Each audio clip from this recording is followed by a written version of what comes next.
We wish to acknowledge the positive steps the government has taken while presenting pressing issues facing education in our constituents, with the hope that your high office will intervene accordingly.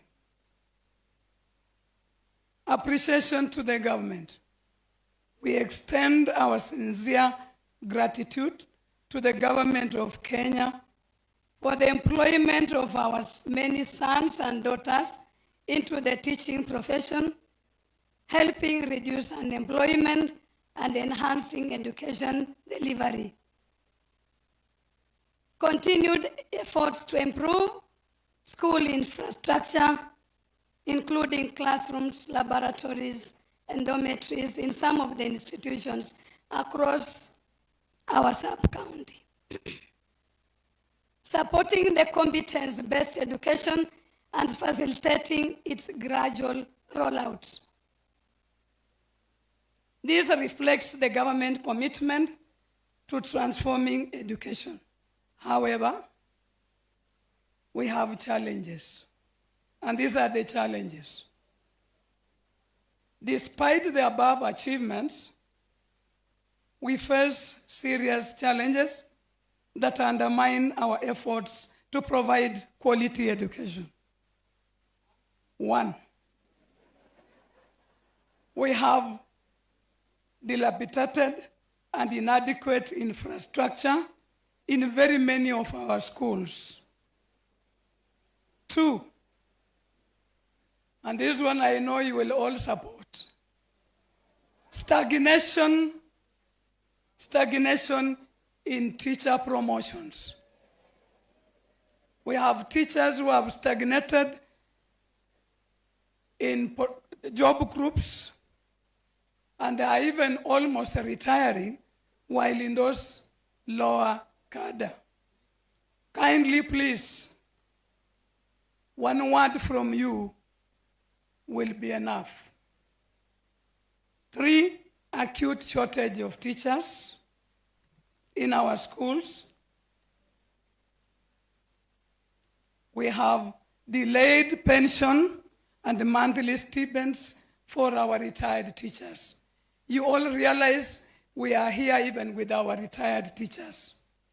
Therefore, we also cry for them. Our retired colleagues, some even die before they access their pension. Our appeals to your office, we humbly request your intervention in the following areas. Facilitate urgent investment in school infrastructure through both the national government and CDF, that is CDF support. Engage the Teacher Service Commission to fast-track the promotion of long-serving teachers who have stagnated for very many years. Work with the Ministry of Education and TSC to recruit and deploy very many of our teachers who are here and are teaching on board of management. There are very many and they form a big percentage. Ensure timely and full disbursement of capitation funds to enable schools to run smoothly.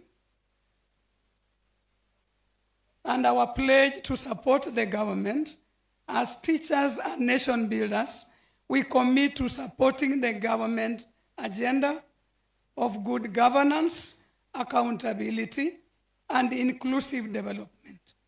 We believe in your leadership, sir, and will continue to nurture responsible and patriotic citizens for a better Kenya. As I conclude, we once again express our appreciation for the work being done by your office and the government at large. We are confident that with your intervention, the concerns raised above will be addressed for the benefit of learners, teachers, and the larger Malava community. Thank you so much. We don't take it for granted that you have come down to meet our teachers. Teachers, we really appreciate that you have also turned up in large numbers and that we shall hear from the horse's mouth. Thank you so much, and may God bless you. Mwisho, walimu wanasema mheshimiwa PCS wako ready kulingana na hii support serikali, lakini only if you can accept to scratch their back. They are willing to fully scratch the back of this government. Na watu wa IG na BBF msione mbaya tuchawaita. Malava Housing mko na documents tumepresent kwa afisi ya PCS. Document yenu inaangaliwa. Msione mbaya sichawaita. Otherwise, serikali ino kuikhonye balakwaka kamukongo. Muulire. Asante. Thank you.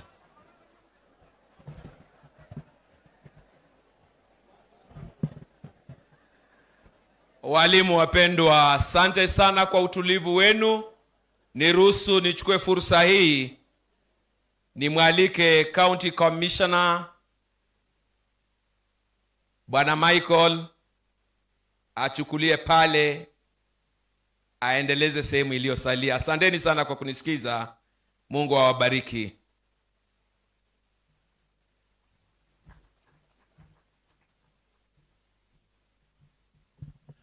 Mjamboni wote? Mjamboni tena. Tusikizane tafadhali. God is good. Thank you very much. I am Mr. Michael Mwangi Mero, the County Commissioner Kakamega, and I am a stakeholder in education, having been a teacher for about 6 years. And therefore, there are several other stakeholders with us. So I want to recognize our guest of honor, Prime Cabinet Secretary. I want to acknowledge our PS Basic Education, Interior, Basic Education, Professor Bitok, and of course, our PS Interior, Bwana Raymond Omoro. We have several stakeholders because I want to be very brief. One, Gao Fraternity. Where are you? You are an enabler. We want education to be implemented to the letter.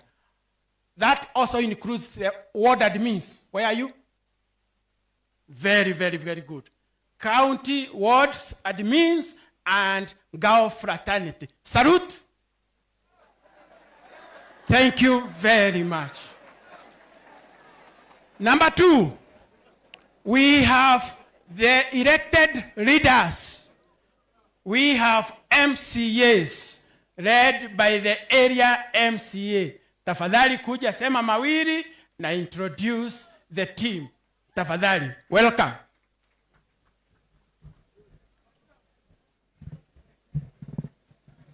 Asante Mheshimiwa PCS, Mheshimiwa PS Bitok, PS Omolo, walimu, Mheshimiwa MCA na walimu na watu wote. Bwana Yesu asifiwe.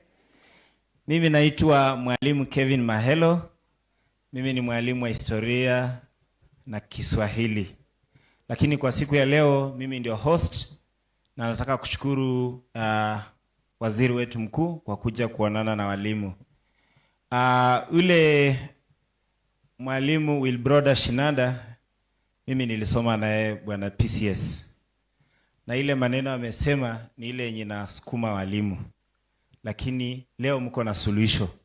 Sababu mko na serikali, mko na waziri wetu mkuu wa serikali na amekuja hapa kuwasikiliza. Unajua walimu wanafanya kazi mingi. Walimu ni madaktari, walimu ni engineer, walimu ni askari, walimu ni consultant Sasa lazima wachungwe. Sikali karibu walimu. Na hii ni siku yenu ya leo, tusikize. Kuna na maneno mengi yenye serikali inafaa itufanyie na inafaa pia imetufanyia. Nisembolra bandu ngalusha ingo. Manye khola khabanga. Nano khaba paka khobe bandu bache sana. Sikali karibu.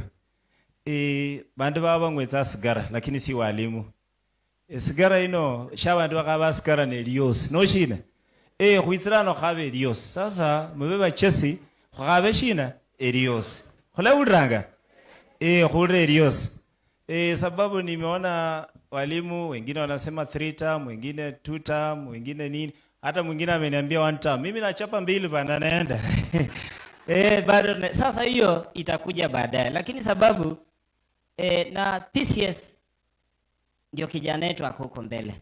Alikutana na wakilishi wenu, hata sisi alituita. Yeye ndio yuko kwa sasa. Na yeye amekuja hapa sababu anapenda watu wa Malava na anapenda watu walimu wa Malava. Ningeomba tu bwana PCS na uko na PS Bitok, ulikuwa pale Malava Boys na walimu, lakini sisi wenyewe tulikosa, hatukuomba chochote, wewe ukaongea ukaenda, lakini sasa tumeomba. Nimeona hapo unazunguka na check, andika check kama ni ya 20 million waachia walimu shule zetu, si ndio?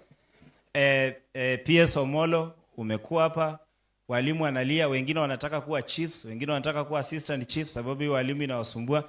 Tangaza Kabras West na Kabras East, zile areas zenye wanaenda kufanya nini? Operationalize. Mwisho, ukweli kura inakuja ya hapa ya by election ya Malava.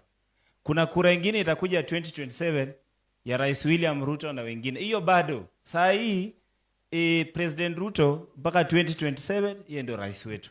Lakini tunakuja na kura ya by election ya Malava. Nimeona mmeuliza vitu mingi. Laboratory, sijui JSS nini. Na ni correct mwalimu chairman. Unajua chairman alisema serikali waletee mtu. Serikali haiwezi waletee mtu, si ndio? Walimu wa Malava na sisi watu wa Malava tutapigia mtu nini? Kura.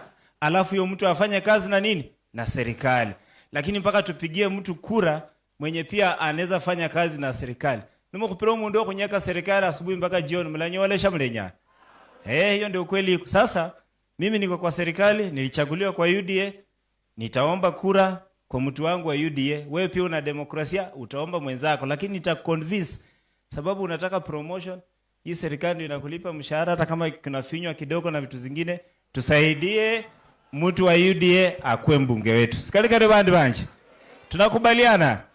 Asante. Kwa haraka nitaka tu kuintroduce waheshimiwa MCAs sababu ya muda. Sasa hata noinga na waheshimiwa MCAs tusimame tu nitawataja.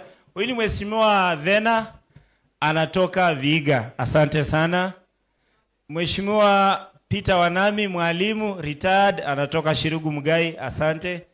Mheshimiwa Josephat Wakuha kutoka South Kabaras. Asante.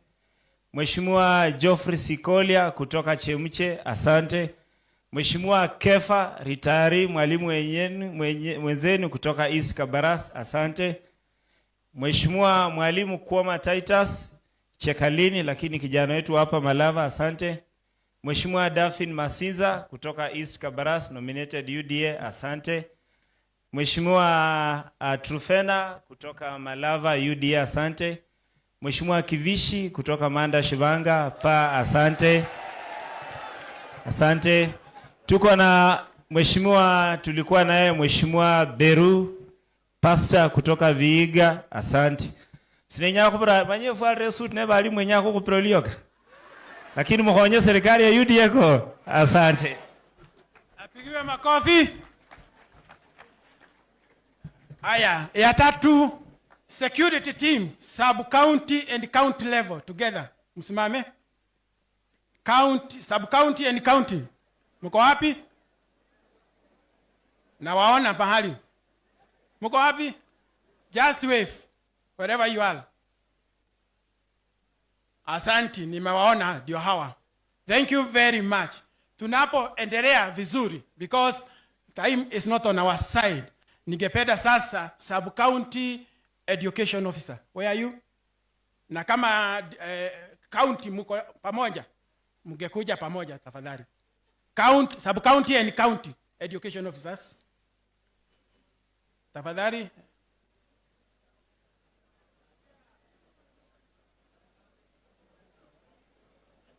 Nafasi ni yenu. Wapigiwe makofi hivyo wanapokuja. Asante.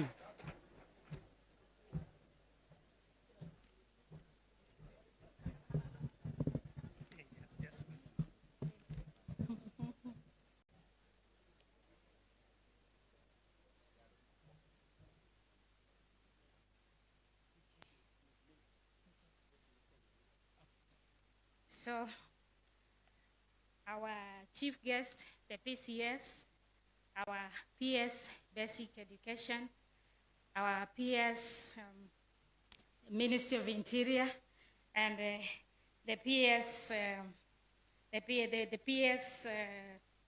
PS State Department of Basic Education, our teachers, education stakeholders, ladies and gentlemen, good afternoon.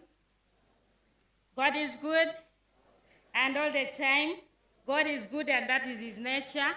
Wow. Because of time, I'll only say my name. I'm Chisumi Roslin, the Sub-County Director of Education, Kakamega North. And together with me, I'm with my colleague, TSC Sub-County Director. Thank you so much. I'm Mr. Otieno Remdios. Thank you. Okay, because of time, I beg to just deliver my written handouts to our chief guest and the PS Basic Education. Thank you. Wapigiwe makofi. Bas, sasa ni wakati wa wageni wetu. And we want to measure a measure. Pima. Pima. Pima. Ongeza. Ongeza. Ongeza. Lebesha. Lebesha, lebesha, lebesha, lebesha. Professor. Welcome, sir.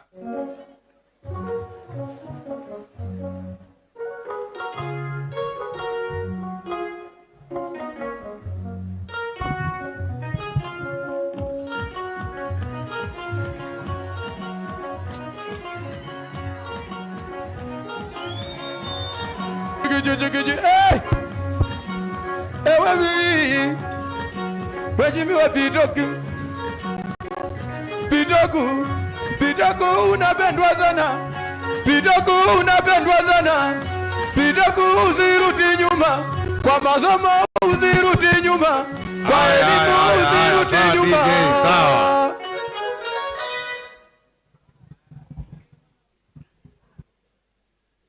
Your Excellency, Prime Cabinet Secretary, Honorable Musalia Mudavadi, who is also the coordinator of national government, my colleague, Dr. Raymond Omolo, who is PS, State Department for Internal Security and National Administration, the elected leaders present here, County Commissioner, together with all the teams, fellow teachers, ladies and gentlemen, good afternoon. Bwana asifiwe. God is good all the time. And that is his nature. Wow. My name is Ambassador Professor Julius Bitok. I'm PS State Department for Basic Education. And I'm here this afternoon on the invitation of Honorable Musalia Mudavadi, the Prime Cabinet Secretary, for this very historic meeting of teachers from Malava or Kakamega North Sub-County. I want to express my sincere gratitude to His Excellency the Prime Cabinet Secretary for thinking about such a forum. It has never happened anywhere else. Your Excellency, thank you very much. This is really a momentous occasion to listen to our teachers, of which I am one of them. Fellow teachers, I am one of you. My TSC number is 378-467, and you can confirm in the portal. So as I stand here right now, I'm talking to dear colleagues, Your Excellency, my fellow teachers, and I want to say that we are really honored, really, this afternoon on this forum created by the PCS, so that we can be able to listen to the teachers. We came here actually to listen to you and to be able to engage you. Of course,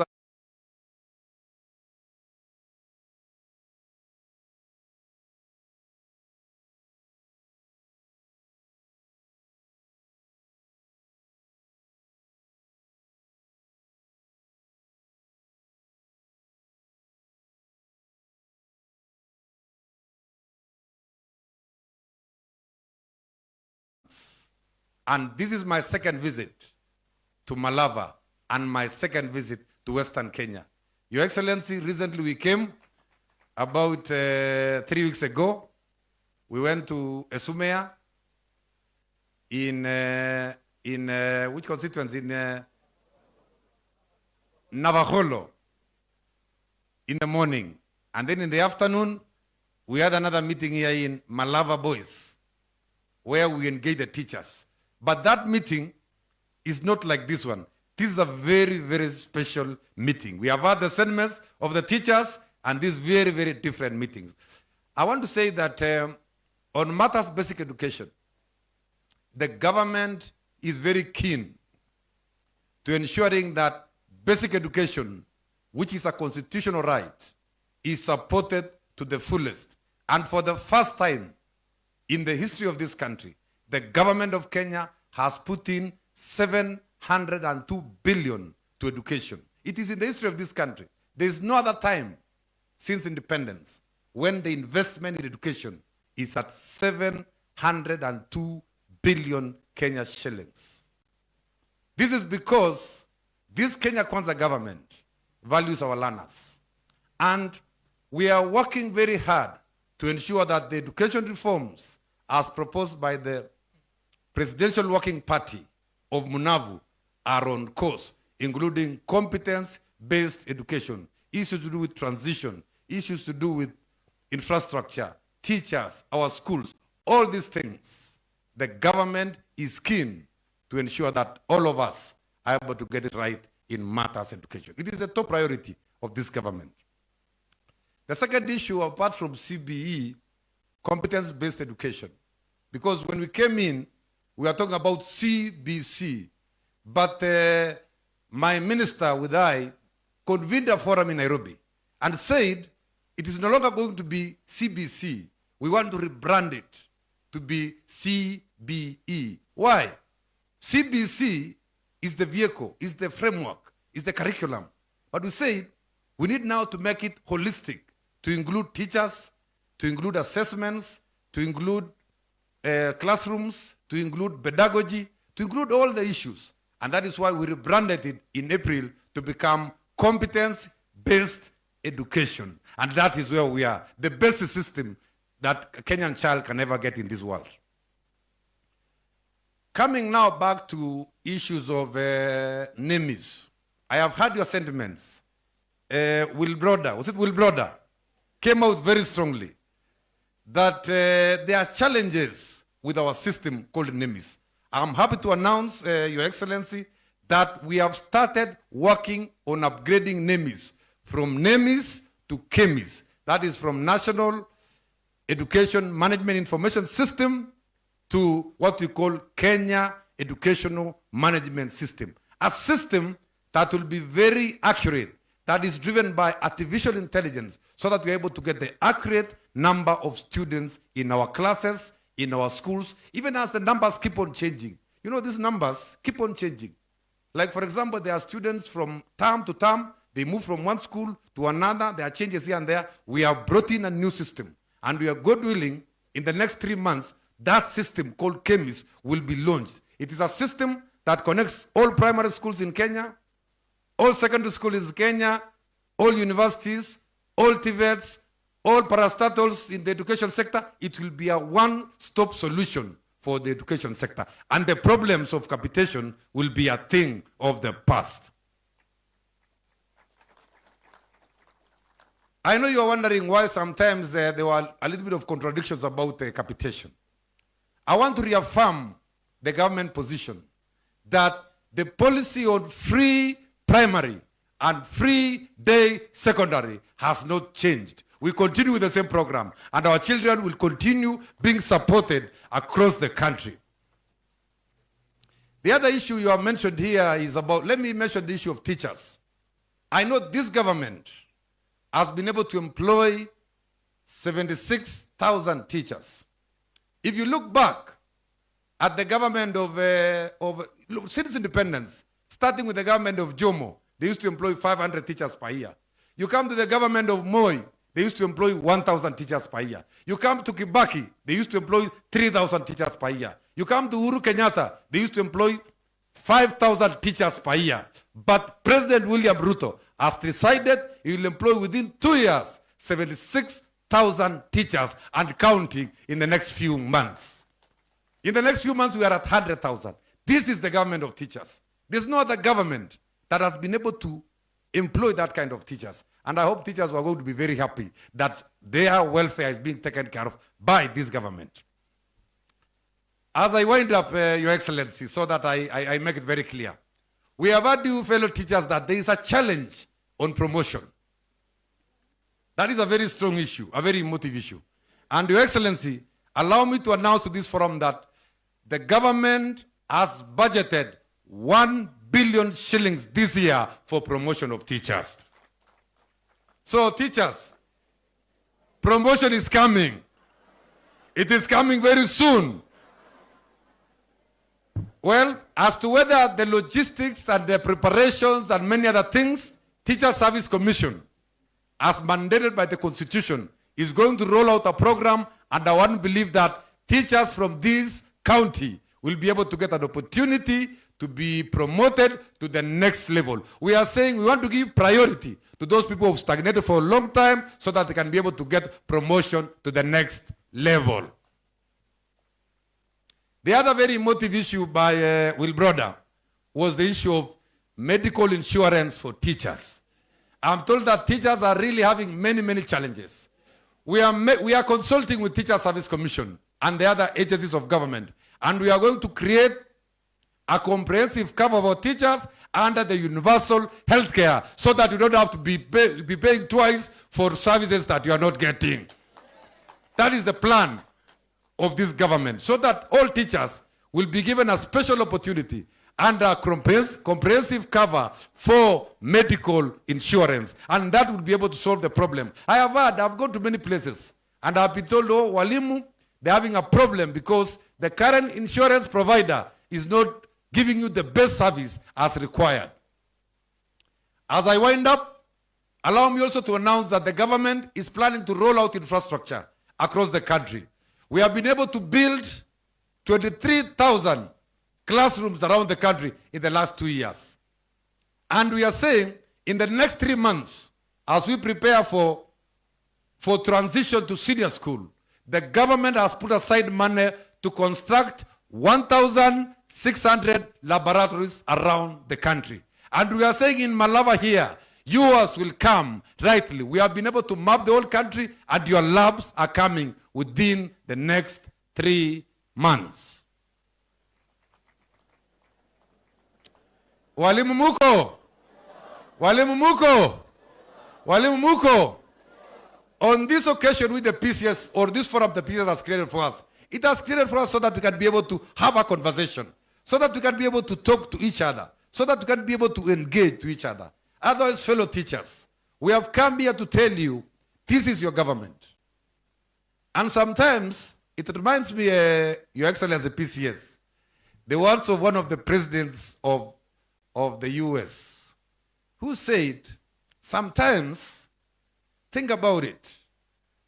Ask not all the time what the government can do for you. Also, ask what you can do for your government. Because this is your government.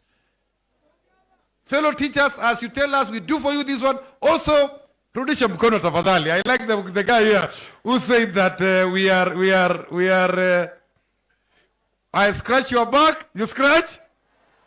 And that is why you are here this afternoon. So I do not want to take a lot of time.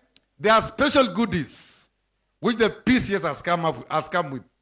And because my boss is here, I do not want to read the news. You are not only happy to receive the PCS in a very special way. He has very many goodies for you. So allow me not to say the goodies. The goodies the PCS himself will say, as I will be supporting him as he says the goodies. Otherwise, allow me, ladies and gentlemen, to state clearly that the state of education in Kenya is strong. That if you look at the kind of investment, if you look at the kind of teachers we have employed, if you look at the kind of planning for transition, if you look at the entire sector, the state of education in Kenya is strong. There is no reason to worry. I want to finalize, Your Excellency, by saying one or two more other things. The government also, in the spirit of transparency, has rolled out a system called EGP, Electronic Procurement System, that is going to help us improve transparencies in all our 45,000 schools. We are saying we no longer want anything being bought in school to be done in secrecy. We want it to be as open, as consultative as possible for everybody. So we are rolling out from this quarter what we call Electronic Government Procurement System, EGP, so that all our schools, so that all our institutions around the country, you can know what is being bought in what school, at what cost, for what, is it needed or is it not needed, and parents and teachers can be able to check and cross-check to know why things are being bought in our respective institutions. Last but not least, fellow teachers, there's a new trend now that is emerging on teacher-student relationship. Allow me to use this forum, Your Excellency, to say that the government policy on teacher-student relationship is that the government has zero tolerance to any misbehaviors by any stakeholder within the school. We must respect our learners. Parents, teachers, we are parents. We cannot allow anybody to take advantage of our children while they are in school. We have sent them to school and we want them to be protected, to be given security, to be respected. We are not going to condone any sexual relationships between teachers and students in our educational institutions. So take notice, as Malava, as a country, that the government is not going to entertain anybody. Anybody suspected will be prosecuted, and the right thing must be done so that all our learners are protected in our schools. Allow me now at this point, ladies and fellow teachers, to stop there, because this meeting was not my meeting. It was the meeting of His Excellency, the Prime Cabinet Secretary. And here with me is my colleague, Daktari, a very special friend, whom we have worked very closely in Ministry of Interior. He has come so that he can be able to also pronounce himself on issues that are going to affect our teachers, affect our security, affect our country. Allow me to request us to put our hands together so that in a very special way, we welcome Daktari Raymond Omolo, PS Italo Security, to be able to address you. Karibu sana. Aye, that makofi is not enough. What is the problem?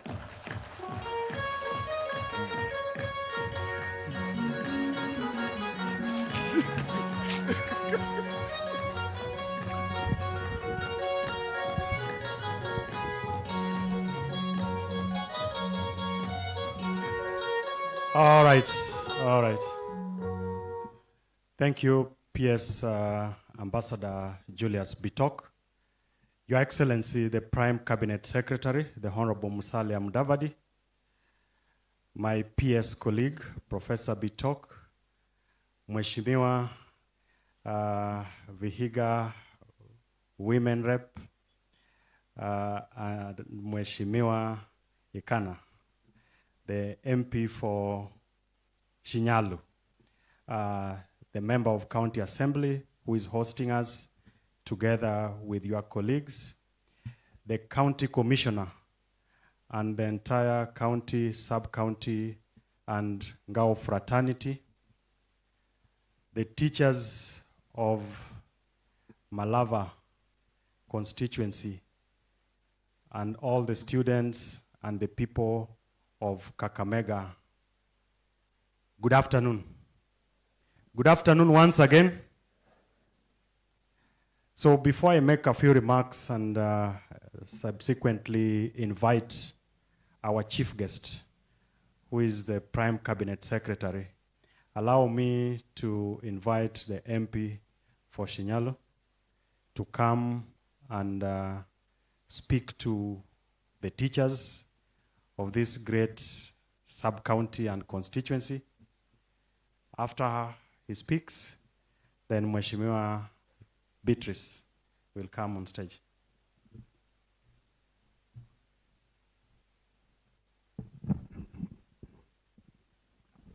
Asante, asante. Bekti bi Malava mirembe hande. Munu buyanzi. Holla bacheni bero.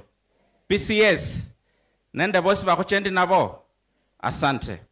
Basi mimi kwa majina naitwa Freddy Kana, nikiwa mbunge wa Shinyalo. Niko hapa siku ya leo kwa heshima, unyenyekevu na staha kuja kushiriki nanyi kwa sababu ninawaenzi. Mimi nafahamu fika ya kwamba kama azingelikuwa jitihada zenu kama walimu, sisi ambao tumekaa hapa na tumekaa mbele yenu hatungekuwa hapa. Kama haingelikuwa zile jitihada za walimu wa kutoka hapa Malava ambao walinifunza pale Msingu mpaka nikafikia upeo uongozini katika eneo bunge, singekuwa nimefikia hapo. Nakumbuka mwalimu wangu wa Kiswahili, mwalimu Shisanya, ambaye alikuwa anatoka hapa. Ndio maana naweza zungumza Kiswahili sanifu. Namkumbuka mwalimu Matiho, mwalimu Nakwekwe, mwalimu Sumbatiti. Kama wangenifunza kemia, mimi singekuwa nafahamu masuala ya kisayansi. Jameni, nyenye walimu ni watu speciali. Jameni, ninawapenda. Na pia vile vile niseme, jinsi mnavyojua, kando na hapa Malava na Lugari, lile eneo bunge ambalo liko na watu wa jamii ya Wakabras wengi sana ni hapa Shinyalo, ambapo wamenipatia nafasi ya kuwaongoza. Pale Kambiri, pale Bulovi, pale Magale, pale Ngolomosio ni watu wa jamii ya Wakabras. Jameni, nyinyi ni watu wazuri. Mimi kando na kusema asanteni kwa walimu, pia nimekuja kushiriki jambo na wazo ambalo linatuhusu sisi wote, kwa sababu tumefika wakati adimu ambao lazima tuende mbele tukijua ni safari ama ni njia gani ambayo tunafaa kuitembea kuhakikisha watu wa Malava wanapata kiongozi ambaye ako na tajriba, kiongozi ambaye ako na uwezo wa kuendeleza mipango ya maendeleo na serikalini kama jinsi mwenda zake rafiki yangu Mheshimiwa Malulu Injendi alivyokuwa akifanya. Jameni, watu wa jamii ya Wakabras, mnajua wakati wa uchaguzi mwaka wa 2022, mimi na mbunge wenu mwenda zake Mheshimiwa Malulu tulisimama kidete na tukasema tutaiunga serikali ya Mheshimiwa Rais William Ruto, ambayo pia Mheshimiwa PCS Musalia Mudavadi yako ndani, na tukasema sisi tunaunga serikali mkono kwa sababu ya maendeleo. Na nyinyi mkatusikiza, mkamchagua Mheshimiwa Malulu Injendi kwa chama cha ANC. Nami pale Shinyalo nikachaguliwa pia kwa chama cha ANC ambacho kilikuwa kinaongozwa na Mheshimiwa Musalia Mudavadi, ambaye wakaja wakaungana pamoja na Mheshimiwa Rais William Ruto kwa ajili ya kumaliza siasa za ukabila na migawanyo hapa nchini. Sasa chama chetu cha ANC na UDA tuko pamoja, tuko chama moja, sera yetu ni moja, barabara yetu ni moja, na hiyo barabara ni maendeleo kwa wananchi wa Kenya. Watu wangu wa Malava, baada ya mwenda zake Malulu Injendi kuondoka, mimi nikabaki peke yangu kama mbunge wa UDA kutoka hapa Kakamega. Jameni, nimekuja kumuomba kama mwana wenu, mniunge mkono ule wakati utakapofika.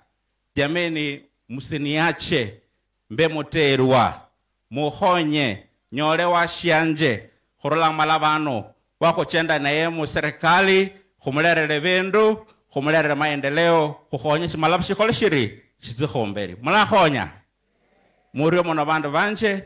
Nikimaliza tu nihitimishe nikiwakumbusha, kwa sababu najua nyinyi walimu ni weledi na wastadi wa lugha ya Kiswahili. Kuna msemo ambao unasema ukipanda pantosha utavuna nini? Basi watu wa Malava muwe werevu.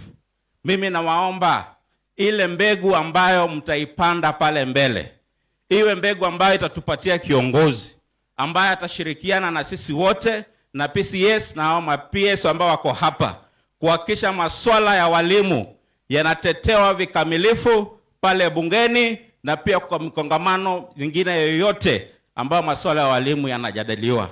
Awe kiongozi ambaye atatusaidia tusukume hii serikali yetu ambayo tunaipenda kuhakikisha hata mishahara ya walimu inaendelea kuongozwa. Awe kiongozi ambaye atahakikisha ile mipango ya ile barabara ya kutoka hapa Malava, Samitsi, mpaka kule na Bakholo inakamilika. Hiyo ndio mipango tuko nayo, na mimi wacha nisiwachoshe kwa mambo mengi, kwa sababu kiongozi wetu yuko hapa. Mwana weru, mwana wa Ana, PCS, mulina wa Rais William Ruto alihano. Nukhotso kuipanga inyuma kala khola mwaka kwa 27 khande mukhokhonye watasira khuinzerende mwami William Ruto ikasi ili mbere wakhotsanga nukhotoka 32 khobe ni singulu, khobe nende buluyali, khobe nende miendo misikolo, nukhutse khukwane mbere ya khole khorena khukure khola la bandu banje khwako matititi bolanganya sa khola rina na sa khola rina. Asanteni.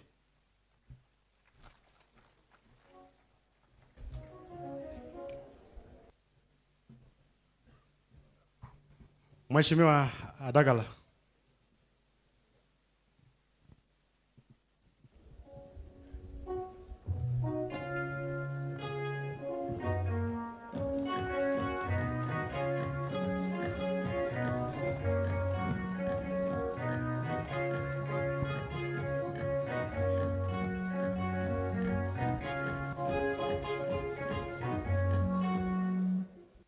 Abarasi mlembe.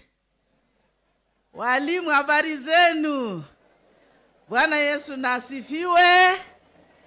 Bwana Yesu na asifiwe. Muli balamu? Muli moyo? Musangalire. Asanteni sana. Kwa wale ambao mnijui, naitwa Dagala, mbunge wa county Vihiga Mama. Na nimekuja hapa na viongozi wenzangu tukiongozwa na Prime Cabinet Secretary, PSS wetu, Dr. Amolo and Ambassador Bitok and all other leaders including national and county government officials. Tumekuja kukaa na walimu. Walimu ndio wale walezi. Walimu wanatoa ujinga kwa vichwa zetu. Mimi nikiwa hapa nimesimama kama msichana wa mwalimu. Na huyo mwalimu alifunza miaka zilizopita hapa Kabarasi. Na akaenda karudi kule Hamisi. He's a retired teacher and he's not tired. Pia mi wacha niringe vile mwalimu Mheshimiwa Ikana ameringa hapa, alifunzwa na walimu wa Kabarasi. Hata mimi nilifunzwa na Kabarasi. Nakumbuka mmoja, ni miaka mingi iliyopita, lakini nakumbuka mmoja alikuwa anaitwa Milikao. Alikuwa anatoka sehemu hii. Si pia mimi nimefunzwa na Wakabarasi? Najivunia kuwa Mkabarasi pia. So we have just come. Mimi sina mambo mengi kama mama. Mama huwa anaongea tu mambo ya maendeleo. Na sisi tunaendelea tu kusema maendeleo iendelee kukuja. PS Omolo uko hapa. Wakina mama wanataka wafanye biashara, wapate empowerment, wafanye biashara. Hawa walimu pia wasaidiwe wafanye biashara na kusomesha watoto wetu. Biashara mingi na kusomesha watoto. Na wakiwa na security all will be well. They'll be able to teach and they'll be able to move everywhere in a safe sub-county. That is Western region, if I may say. Nikikuja kwa jambo lingine, walimu hawa ndio wale watu wanaendeza nchi. Hawa ndio wanatufunzia watoto, wanatufanyia kila kitu. PS ambassador uko hapa. Nimesikia wamelia hapa. Mama representative wao ameongea hapa. Yeye ni hatari. Nimemuona nikaona ni hatari. Amelia sana. Ni mwenzangu, unaona? Ako tu kama mimi. Sinaona hivyo? Nani kama mama? Amelia sana ambassador. Yes, tunasema kidogo kidogo jaza kibaba. Na lakini vile walimu wanalia. Mimi kama msichana ya mwalimu na babangu alikuwa tu P4 na tulikuwa high school watu 4 at a go. I don't know even how he managed. Walimu we na PCS mkienda tu mnongonezee tu rais pole pole tu pole pole, ataongeza walimu pesa ama aje walimu? Sisi taongezwa. Ruto oye. Mama mwingine amesema hapa. Tena ameumbwa akaumbika kama mimi. Amesema yeye ni KBB, walimu wa Malava. Nyinyi ni KBB? Walimu wa Malava, mnataka muendelee kukaa kwa serikali ama mnataka mchague mtu mwenye atawapeleka huko kwa kibanda, analilia huko na maendeleo ikiendelea? Mnataka maendeleo? Mna promise mtatupatia kiongozi wa serikali? Malulu alikuwa rafiki yangu, sisi tulikuwa tunatembea na yeye, tunaenda State House, sisi hatufungiwi mlango kama last time tulikuwa tunafungiwa. Siku hizi sisi tunaingia State House na tunaomba maendeleo. Mnataka Western maendeleo ama mnataka siasa ya kurudi nyuma? Mnataka maendeleo? Malava mnasema forward ever, backward never. Mtasupport PCS? Mtatupatia kiongozi wa Kenya kwanza wakati inatangazwa? Malava oye! Ruto KBB!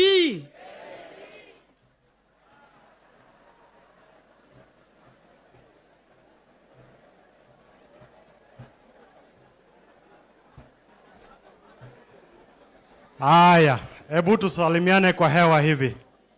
Walimu oye! Walimu oye! So first of all, Your Excellency, let me also take this opportunity to acknowledge the senior government officials that have accompanied you to this important forum. And may I just ask that you be upstanding. I can see my friend Mwalimu Indimuli. Chief, can we just wave to the teachers? Walimu, let's wave back to these senior government officials. Asanteni sana, you may take your seats. Your Excellency, today I'm a very proud individual that in a long time we get an opportunity to have an engagement and conversation with the teachers of this great nation. And just like everybody has said, the teachers do a lot of hard work. They do a good job, because without the teachers, we probably would not have the country in the way it is. And each of us has passed through the hands of the teachers that I see here, and many other teachers across the country. And for that, I must commend you for the wisdom and the decision that you took to come and engage the teachers. And also the courtesy you extended to me to accompany you to have a conversation with these teachers. So first of all, allow me to speak to matters that are related to the issues under my docket, which is internal security and national administration. Some of the speakers here spoke to a number of issues. One of them is a challenge of insecurity, not just in Malava, but in the broader county of Kakamega, and by extension, I would say Western region. If you may remember is that since President Ruto came into office, as a country, we have fairly had a very secure nation. And this is largely courtesy of his initiatives to try and address the gap that was there in the security sector. And we continue to institute and undertake a number of security reforms. There is a challenge within the police service in terms of movement and mobility.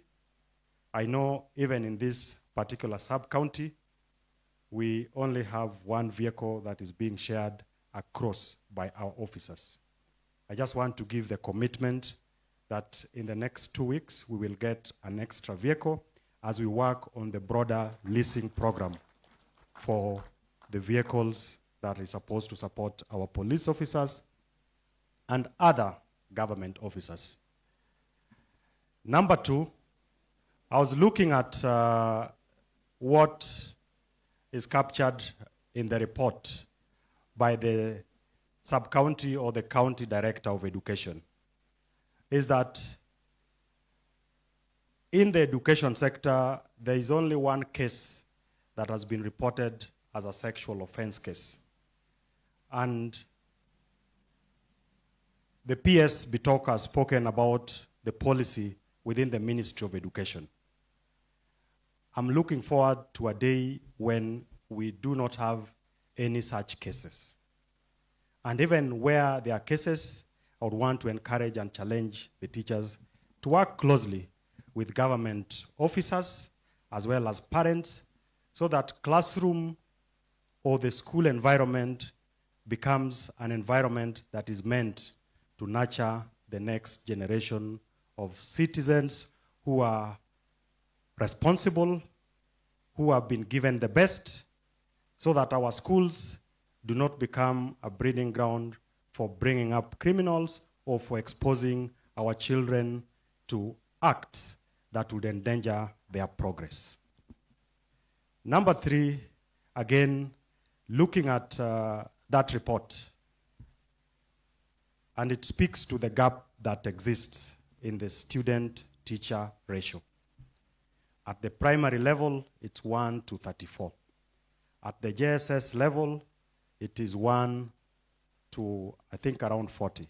And then at the secondary level, it's 1 to 32. But universally, acceptable ratio should be 1 to 25. And when you think about it, that we are yet to achieve that universal ratio, despite the massive investment that President Ruto has put in place, it speaks to a big gap that has existed progressively over many years. 76,000 teachers hired in a record 2 years, another 20,000 by the end of this year, will help us bridge the gap and move towards achieving that universal coverage and access for our students. Because our education must be accessible, it must be affordable, and it also has to be quality education. We are addressing issues on quality, we are addressing issues on access, the same way we are also addressing issues on affordability. And the Ministry of Education, I was talking to the PS, has even heeded to that demand to make education affordable by reviewing the school fees going forward. And it's important that we applaud and appreciate the government for those measures. Now, I want to speak to you as a fellow professional. And I've listened to a lot of the issues that you have raised. And with your indulgence, Your Excellency, these are people who have gone to school. These are graduates. These are people who are meant to make a difference in this country. And at times, it's important that we take time to take stock of where we were as a country, where we are today, and where we are going tomorrow. I know there are concerns around the pay for the teachers. There are concerns about infrastructure for our learning institutions. And there are concerns even on issues to do with healthcare. Now, what have we done to address some of these concerns. In terms of access, we have hired more teachers and we continue to hire more teachers so that our learners can have the best experience. On infrastructure, the PSB talk has talked of the number of classrooms that have been built, 23,000 in the last 2 years. In this sub-county alone, in the last financial year, there was 87.5 million that the government released towards the development and improvement of some of this infrastructure. And we are not stopping there. And if you look at the budget for this financial year, the biggest allocation has been put to the education sector. And what does that tell you? That for the first time in the history of this country, you have a president, you have a government, you have an administration that takes matters education seriously. And these are not just stories. These are things that if you look around, you can be able to see. They are demonstrable progress. And that is why when we are in a forum like this, it's an opportunity for us to speak to you and tell you what the government is doing on matters education, so that when you go back to the villages, when you go back to the homes, when you go back to the schools, you can be able to speak about what this administration is doing. So that when people say that there is nothing that has happened in this country, specifically on matters education, you have something to say about it. There are concerns about health, and for sure, we need to address the pain that the teachers are going through in terms of access to healthcare. I know there is an ongoing conversation with the Teacher Service Commission, just like we are having a conversation with the National Police Service, as well as the public service, so that we have a comprehensive healthcare that allows those who work on behalf of the government, whether as teachers or as police officers or as chiefs and assistant chiefs, that we give these officers the best healthcare. But as we do that, we cannot leave the rest of the country. And that is why we are implementing the universal health care. And today, over 25 million Kenyans are enrolled on the Social Health Authority platform for access to universal health care. And it appears painful, particularly for those who have pay slips, like you and myself. But let's look at the bigger picture. Before, only 5 million Kenyans were accessing healthcare through NHIF platform. And what it meant is that in each and every WhatsApp forum that you're invited to, you are being asked to contribute money to pay medical bills. Tuko na mtu wetu amekwama kwa hospitali, ama tuko na mgonjwa hatuwezi kumpeleka kwa hospitali kwa sababu hatuna pesa. What this administration is doing is to address that gap. And 10 months down the line from the point we started the rollout of universal healthcare, and if we are being very honest to each other, you will agree that if there is any WhatsApp group that you've been added to contribute, more often than not, it will be about someone who has died who needs to be buried. We are having less and less of cases of being asked to contribute 5,000, to contribute 10,000. And we must look ourselves not in isolation. We have the advantage that we have at least a job, each of us. There are many Kenyans who don't have a job, and we must carry them along. Now, what is the government also doing to address the gap of those who don't have jobs? For the first time, this administration has a very deliberate program on job creation. There's a conversation about the housing levy, which is meant to help us build affordable and social houses. And I would want you to look at this not just as houses for people to live in. And for someone who probably is teaching or is living in Kabras, you may not have the challenge of housing. But you have 6 to 7 million Kenyans who live in informal settlements, who don't have a toilet, who don't have water, who don't have electricity. And the number is growing. So, just give me a minute to explain myself.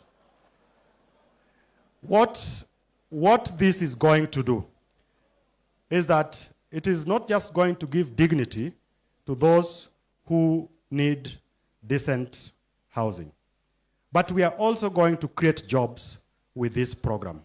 How are we creating jobs? Today, as a teacher in Malava, uko na kijana anafanya engineering kwa university. Uko na kijana who is an architect. Uko na kijana ama msichana who is an interior designer. And for every one house that we build, we are creating 3 to 5 jobs. We'll get opportunity for those who are plumbers, for electricians, for masons, for interior designers, even for accountants. In that entire ecosystem, there are doors to be made, there are windows to be made. Those become completely new ecosystem for creating more jobs. And what do we achieve with this? We will increase the number of those who are pay-slip carriers, initially from 3 million to 6 million, so that the pressure on a few people, a few of us in this tent, carrying the load of so many people will go down. As it is today, 3 to 4 million Kenyans are carrying the weight of over 55 million Kenyans. President Ruto is opening up the country and creating an opportunity for many more people to have an opportunity to have earnings so that we share in the load of building this country. Number 4.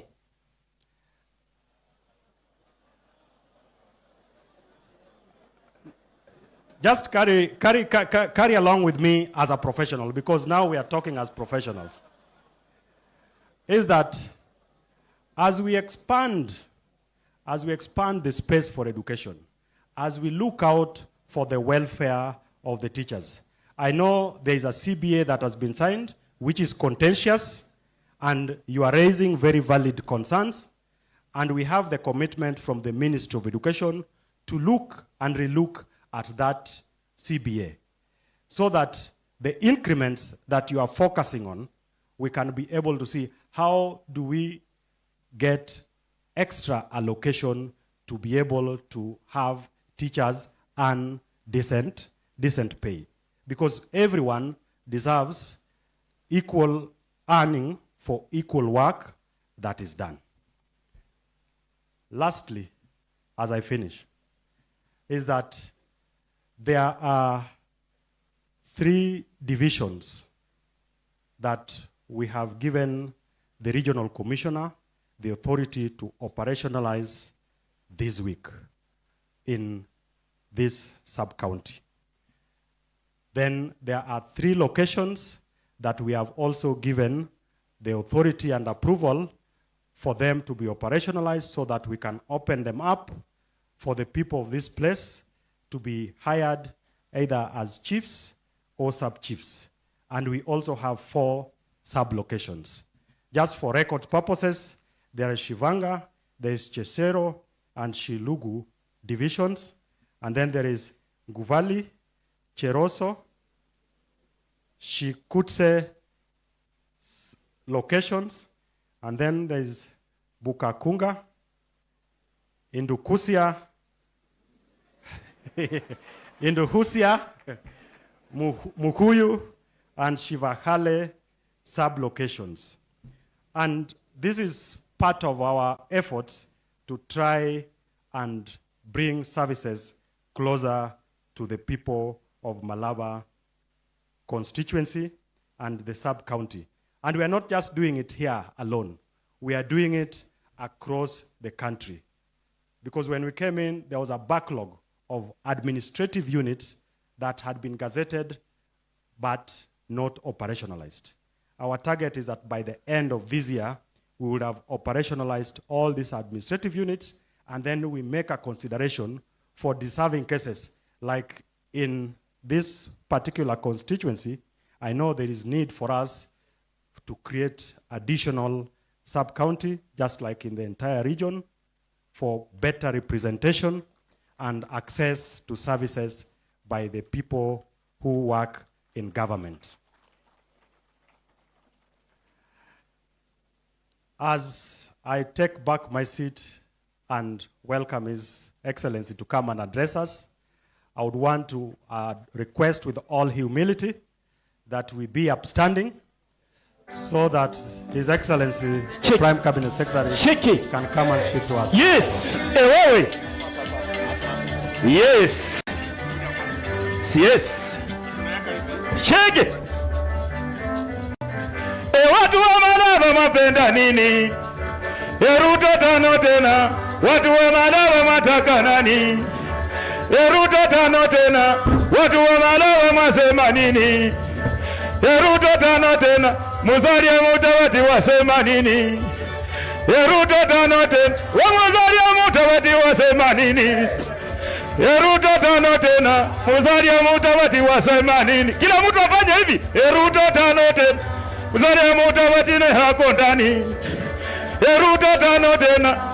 Ewe ne Ruto tano tena. Ruto tano tena. Sisi tumekubali. Kakamega tumekubali. Atavika tumekubali. We Ruto tano tena. 10 bila buraki wewe Ruto. 10 bila buraki wewe Ruto. Sawa hiyo wimbo. Thanks, well done. Okay.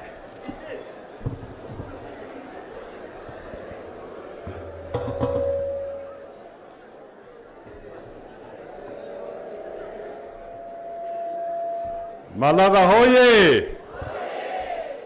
Malava hoye! Muri baramu! Muri mwoyo!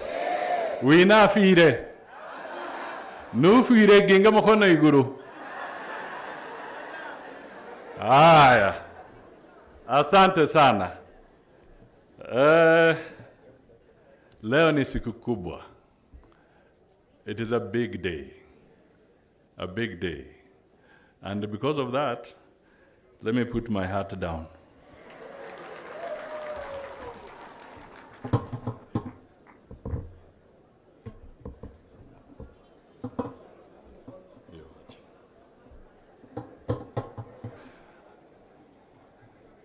So, what have we come to do in Malava?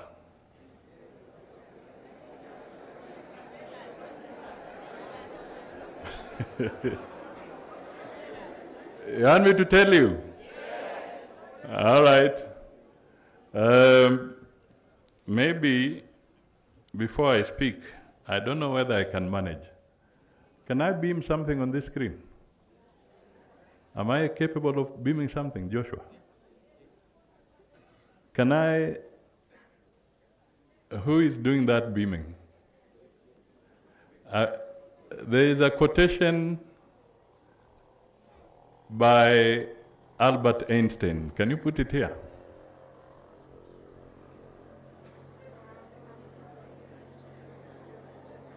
Albert Einstein. Can you beam it?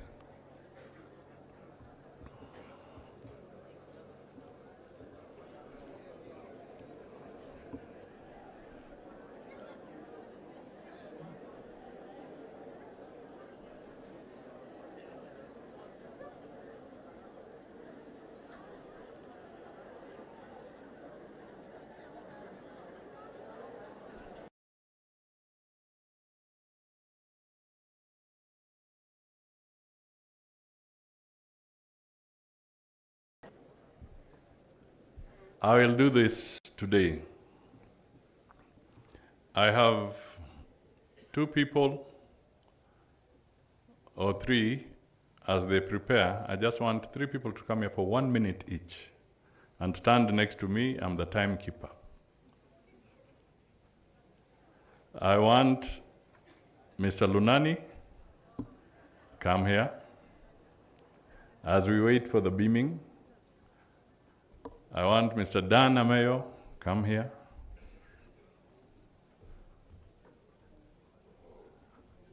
I want Mr. Nick Biketi, come here.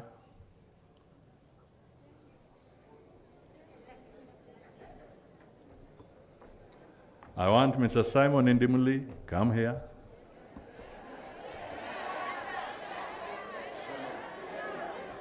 I want Madam Shamala, come here.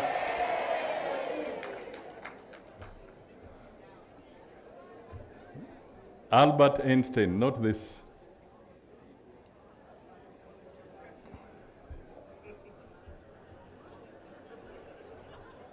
Enlarge it.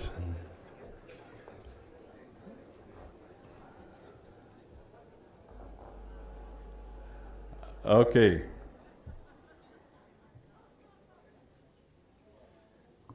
As I talk, I want you to continuously read that.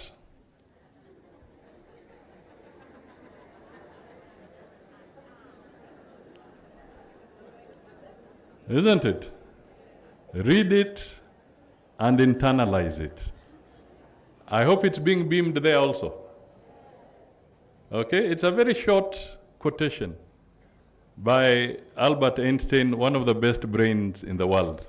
Just read it and internalize it while you listen. Mr. Simon Indimuli is a son of Malava.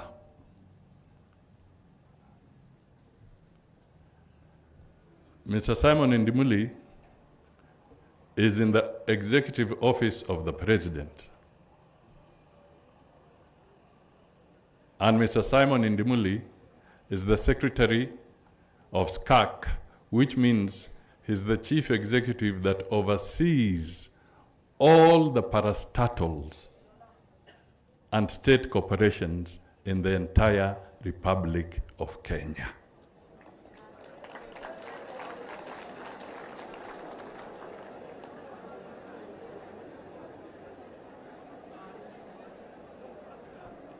Oyonde. Mumburi. I don't want him to speak, but you have seen him. Isn't it?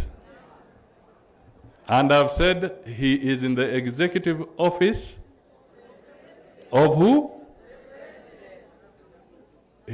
He works with Felix Koske and the president.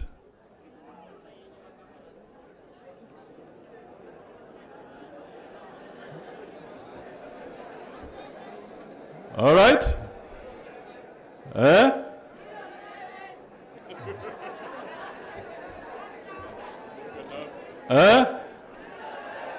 You want his number? He is here. If he has been hiding, he'll tell me why he has been hiding. All right? And I want to ask, which president am I talking about? I didn't hear. Which president am I talking about? Aye. Thank you, Simon. This good lady, she's called Hanifu Immaculate Shamal. She's born and bred in Kabaras. You want her to tell you? Yes. She'll stand here, she'll explain. But why am I bringing her here? Because she is on the board of the Insurance Regulatory Authority.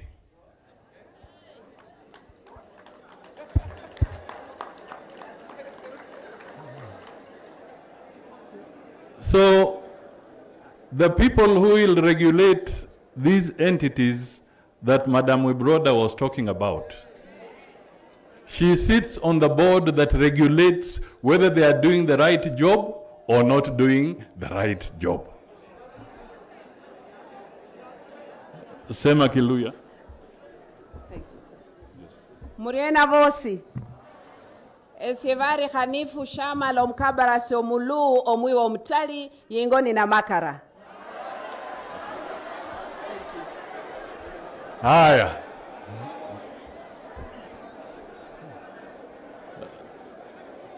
Okay. I'm happy that we are okay. Now, I want to bring another man here. Busiega, come here.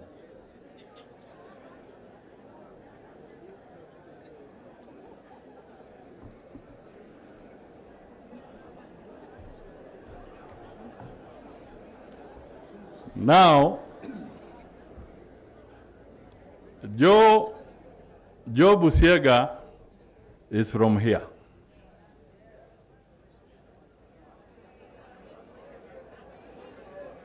Has he also been hiding?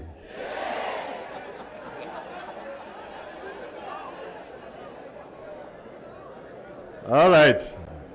Let me explain. In the executive order signed by President William Ruto, Executive Order on the Organization and Structure of Government. Yeah? There are 3 offices called Chief of Staff, all in the Executive Office of the President. The first one, who is Chief of Staff at the top, is Felix Koskei. The second one, who is Chief of Staff, is Madam Wakogi, Chief of Staff in the Office of the Deputy President. The third one, who is Chief of Staff, is Joe Busiega from Malava in the office of the Prime Cabinet Secretary.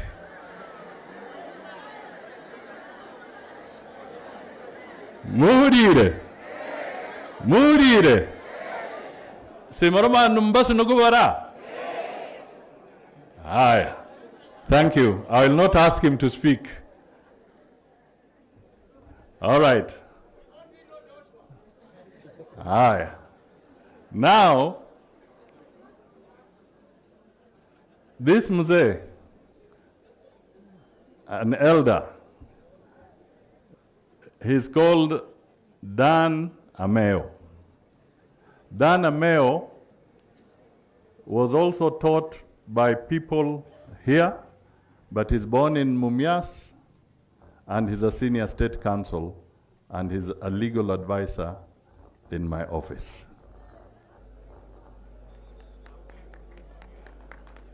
He'll not speak, I just want that. And I'll tell you why I'm bringing this on the table. Yeah? Then, this gentleman here, Kelvin Lunani, is from Busia, Hapa. Busia, and he is the national vice chairperson of the UDA party.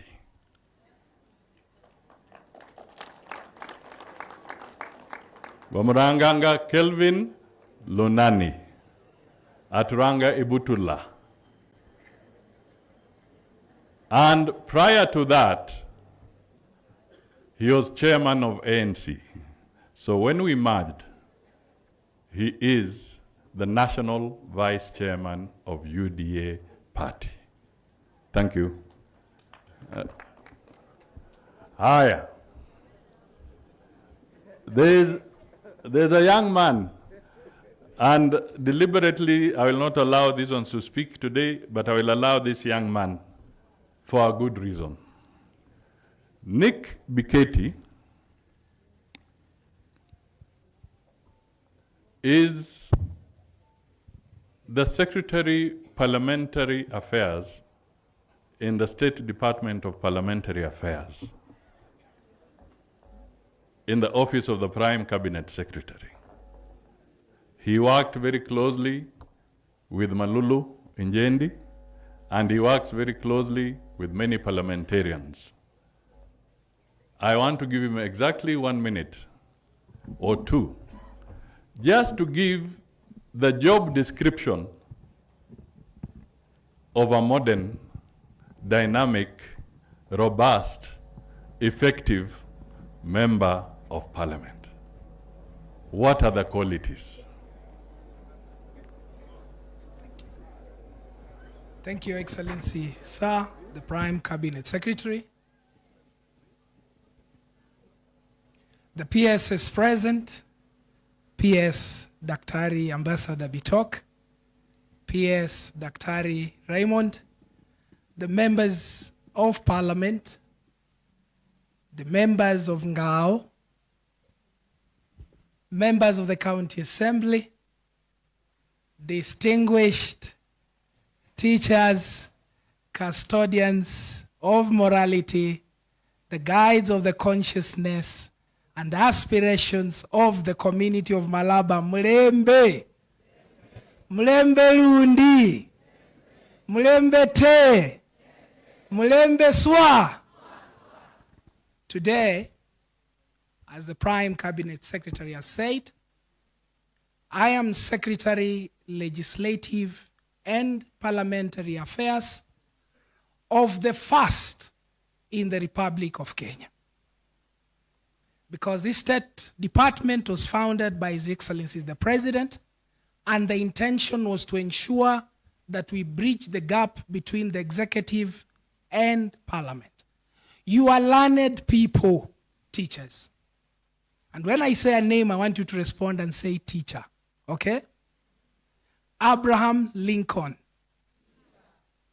Willis Monroe, Mahatma Gandhi, Mwalimu Julius Nyerere, Daniel Toroitich Arap Moi, Malulu Injendi.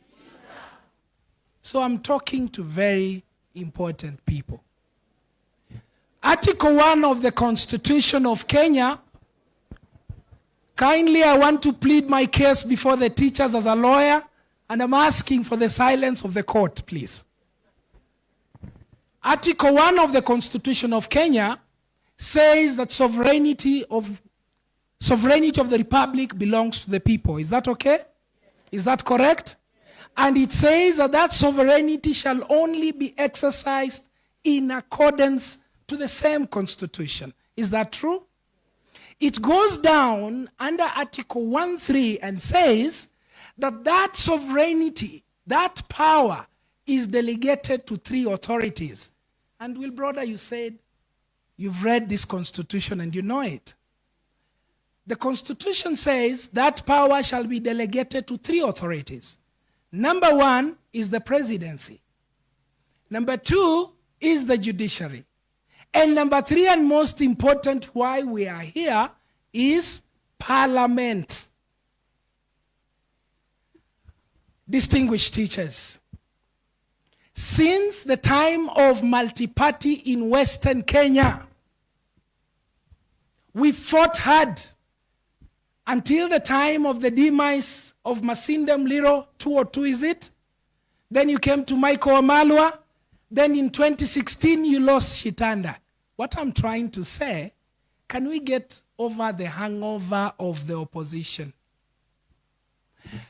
In the 2010 jurisdiction, in the 2010 constitutional democracy, you heard the PS say that education has the biggest budget of 702 billion. Where was it done? In Parliament. Is that not so? I am pleading with the people of Malava that the times we are in, it's important. And let us not continue with this whole thing of thinking siasa ni kama game ya Arsenal na Man U. Politics, like my sister Lucy said, is about your education. Politics is about shaping the future of our children. Politics is about and will decide what kind of livelihood and the dignity we have as a people from Western Kenya. I plead with you today that it is time we take the question of politics more seriously than we've ever done before. As you elect your member of Parliament, please consider the following. That he's going to be responsible to move motions like Malulu Injendi did when he talked about the education policy as the vice chair of the education committee. Please remember Malulu Injendi was among the forefronters on the sugar bill. You are the biggest farmers of sugar, isn't it? I'm praying that all of you, when the time comes, especially as the young people,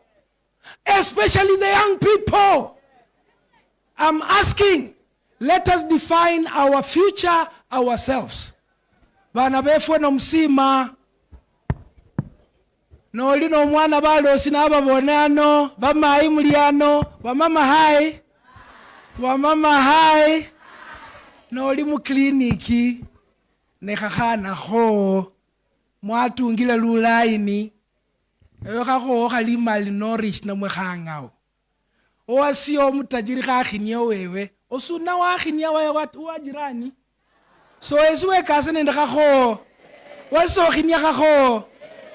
Emboko ino esenandika a coalition agreement. I was with Professor Kindiki. I was with CS Murkomen and Dana Meo.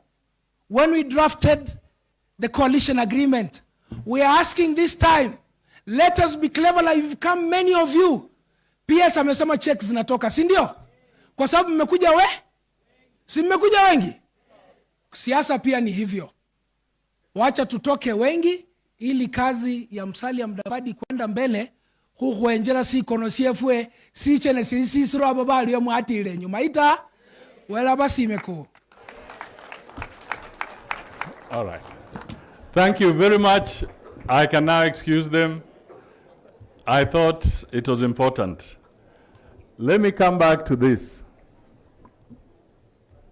Can you read it from where you are? I refuse to engage in an intellectual battle with an unarmed man.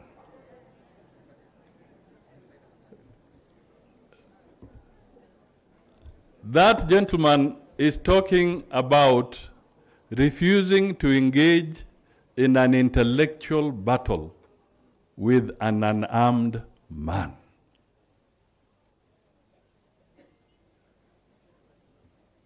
Albert Einstein, I am here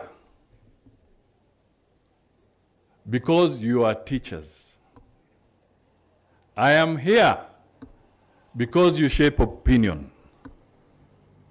I am here because you are armed with knowledge. So I am talking to people who are intellectually armed. Moromako bandu bageri.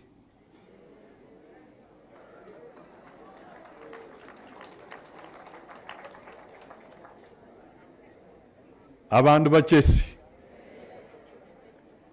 Abandu bakusoma. Abandu bigiza abana betu. So, and I have said I have refused to engage those who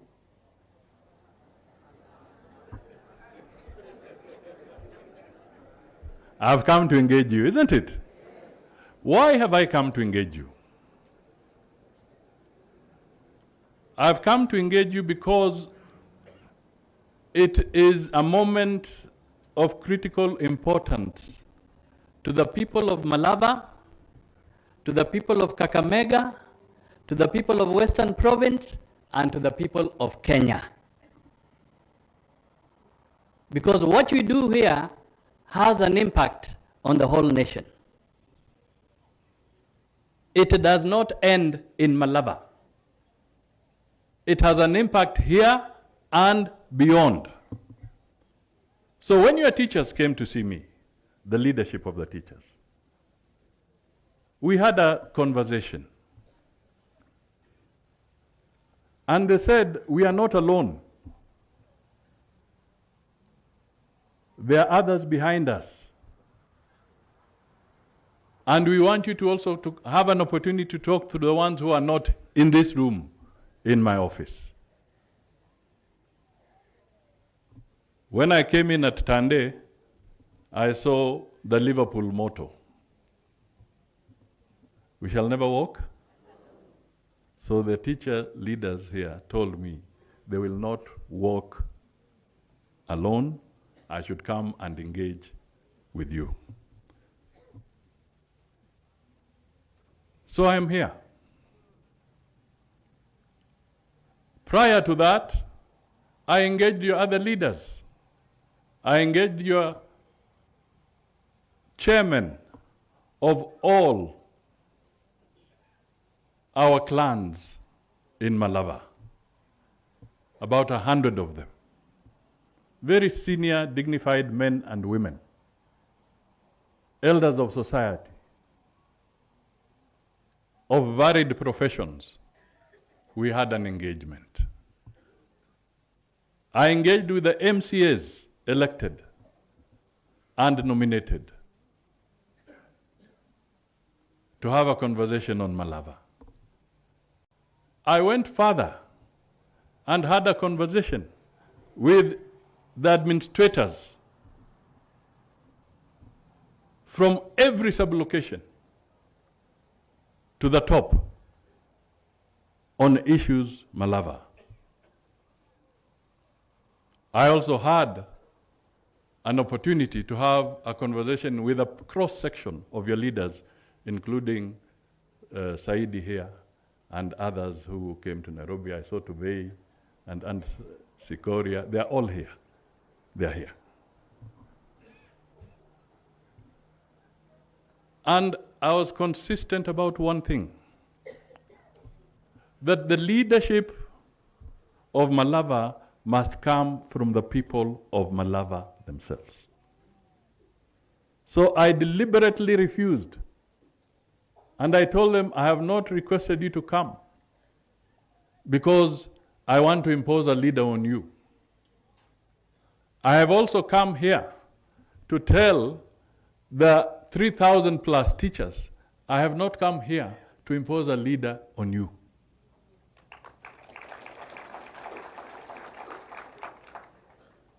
So if you are waiting for me to pronounce the name of a candidate, you will wait for a very long time.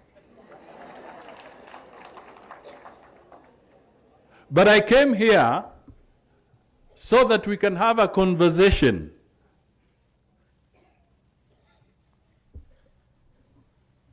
That word there. Because you are armed people. I came here so that we can have a conversation. What leadership does Malava deserve?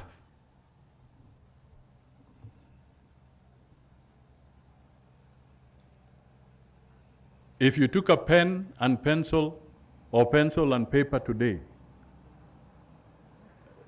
the 4,000 of you, what would be the qualities you would be looking for as your next member of parliament? You are opinion shapers. You cannot be bystanders. You cannot hide behind clans. Even me, I come from a clan.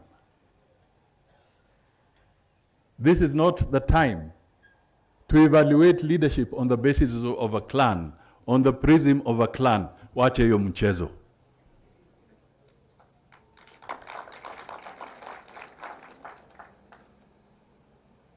If you know somebody has got to manage CDF and your CDF has not been as active because we lost our member of parliament, my good friend, brother, Malulu Njendi.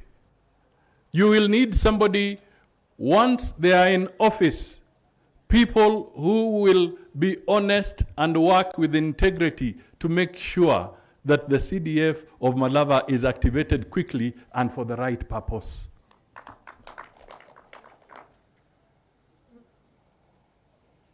Mundu nabe yenubu sandu kumakono.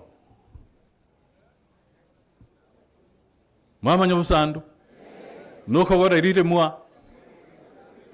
Busandu buchigarako. Nugumira digadasi dimanya dihanda kubidete. Munyinde mwamanya mbandu basingi banu mwamanya babe nubusandu.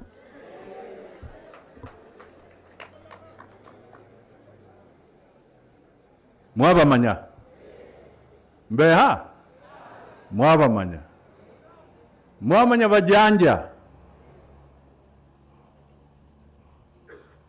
Mwamanya babei.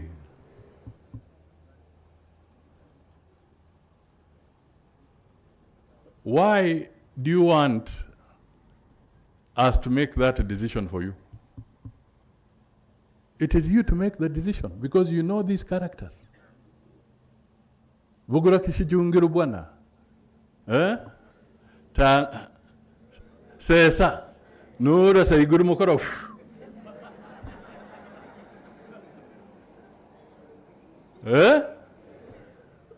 You have to take responsibility as leaders, as teachers. You have to take responsibility.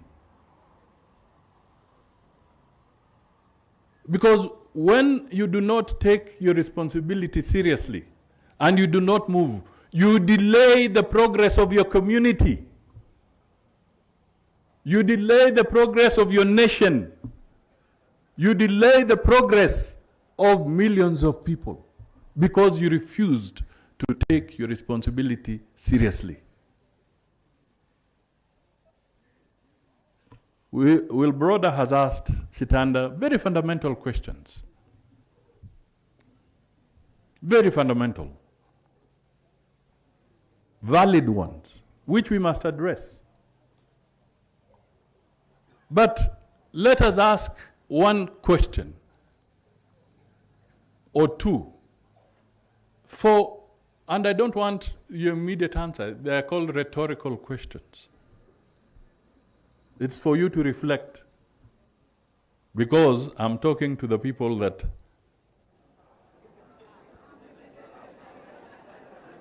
people who are what? So, let me ask you.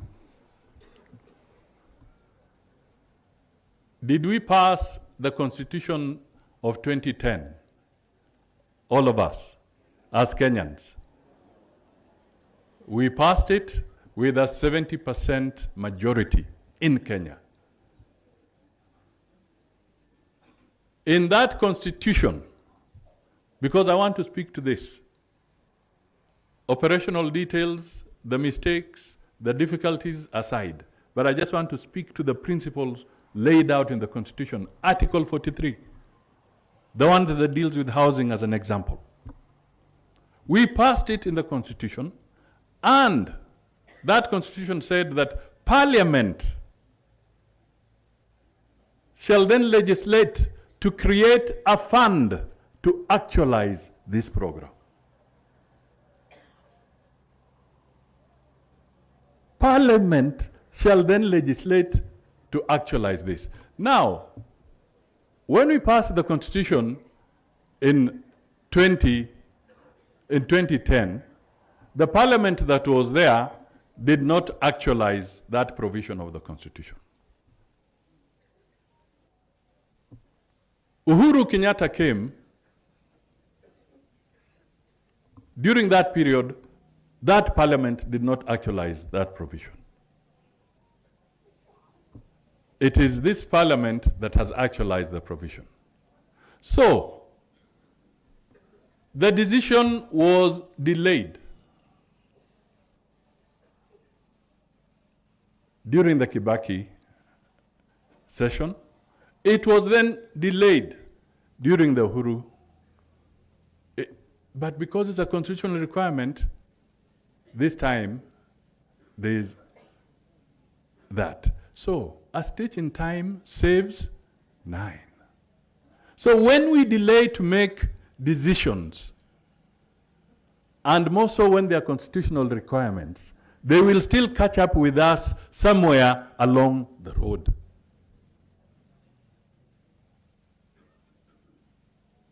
That is one message that we need to appreciate. We have talked of SHA. In the same constitution, operational challenges aside, the efficiencies that have got to be instituted aside. But the reality is it is within the Constitution that you must provide universal health care. And again, the law said Parliament shall then legislate to give effect to these provisions of the Constitution. The Kibaki Parliament time delayed. Uhuru Parliament delayed. The burden has fallen on this Parliament. Because, again, people were passing the buck. I'm talking to armed people.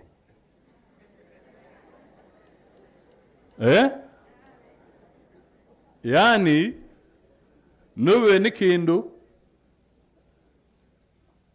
basically, instead of making a decision, usugumira undi.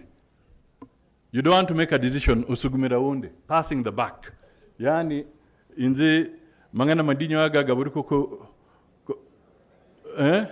gatagom makono gange dawe deka mbiri gazimu makono go undi mundu. That is basically passing the buck because you do not want to take responsibility. So we had a debt. We have a public debt, a huge public debt. When I was talking politics, I was telling people from 2015, because I have the benefit of having been a minister for finance for this country. And I know what it means to deal with debt at that scale. And I kept on reminding Kenyans that there is a dangerous appetite that we are seeing in the way people are borrowing. No action was taken. Systematically, the debt has been growing bigger. It is now time for Ruto's government to address what people were passing as a buck. These are the painful realities that we have to face. But coming back to Malava, Malulu Njendi was the vice chair of the Education Committee, a very powerful committee of Parliament. Right now, 702 billion Kenya shillings have been allocated to education, which is 25% of the entire government budget. 25% of the entire government budget as allocated, as assigned by Parliament, has been dedicated to education. That is the global best standard, to set aside 25%. But why we are here and why you are speaking to Bitok is because we don't want just now to hear the figure. We want to see efficient utilization of those resources. And that is why we are here. Resources in education, resources in agriculture, resources in health, resources in infrastructure. We want to see efficient utilization of public resources. Issues of promotion. There must be a proper methodology, something that you can justify. We want that implemented quickly between the Ministry of Education, Teacher Service Commission, so that teachers can benefit rightfully with their promotion. We want them to earn proper salaries.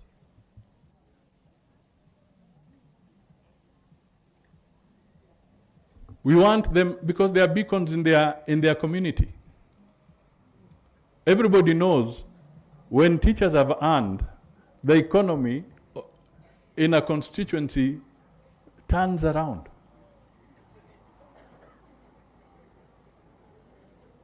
Kweli ama uongo? The economy turns around. So we need to make sure that the disbursement of public resources are also in a timely fashion and targeted to meet the people. I was talking to some university students, and at this point, let me also give the apology of Beatrice Nyangala, because she was handling something related to higher education. So with the president, so she could not come, they had to deal with that. But she's one of you also. Now, when we talk of moving forward and bringing the issues that I'm talking to you on the table, making reference to Malulu Injendi, talking about the ratio of 25%, calling about efficient use of resources. I want to bring this message home because sometimes people think that we don't appreciate. So these university students that I was talking to, they came to my office, student leaders. And our population in the University of Nairobi and others, they've grown. I think Nairobi University now, those who are doing undergraduate are about 53,000. Young men and women. Some of them are your children. You know them. But listening to these young people, they said, Mr. Prime Cabinet Secretary, do you know we don't even get a decent meal in a day?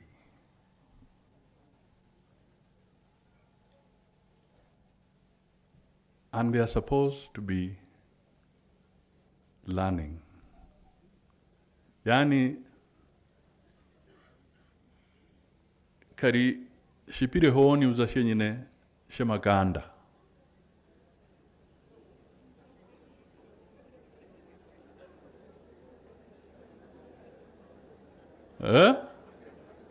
Mwamanya shipira honi. Mwamanya shipira honi. Shipira honi uzashonyene shemakanda. Sibanyara kunyora dabe. In a day. I was touched. And I've already started engaging, and we are talking to Ministry of Education and whatever. We say, when we allocate the resources to the students, surely we can categorize how much goes for tuition, and we add a portion which will go to give them at least one meal a day.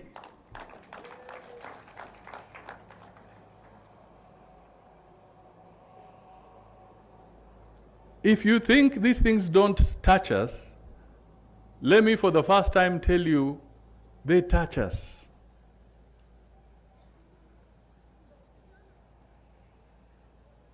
When we don't see medicine in a hospital, it touches us. When we see somebody stealing public money, it touches us. And we have to address them. And that is why Wilboroda is right. So we are going to be addressing these issues so that teachers get their rightful share. Just like other Kenyans deserve their rightful share.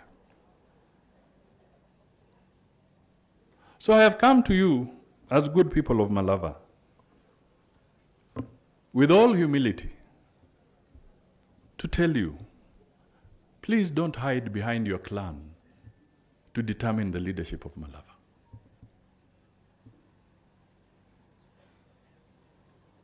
Soita Shitanda came from a very small home of the Kabaras. But he gave good leadership. I told the elders the same. I told the administration the same. And I'm now telling you teachers the same. Please, please, let us rise above our heritage on this one. Let us look for quality leadership so that Malava can grow. I'm the patron of the Vihiga or Maragoli Cultural Society. I'm the patron. I'm a custodian of tradition. And I have a clan behind me. But I never put the clan ahead of me. Out of the people you saw here, speaking to you, standing here, which one of them is a Maragoli?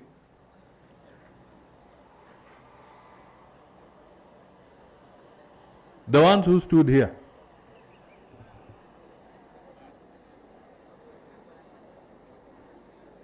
Even the one in my office, chief of staff, is he a Maragoli?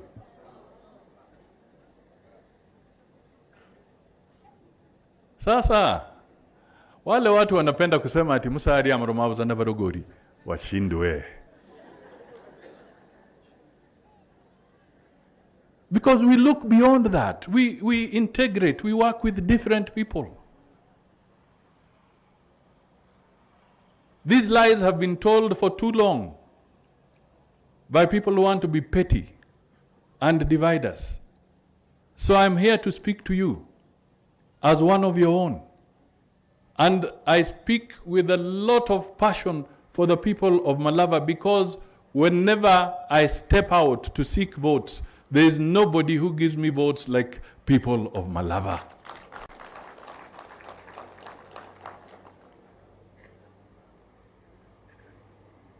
They have the gold medal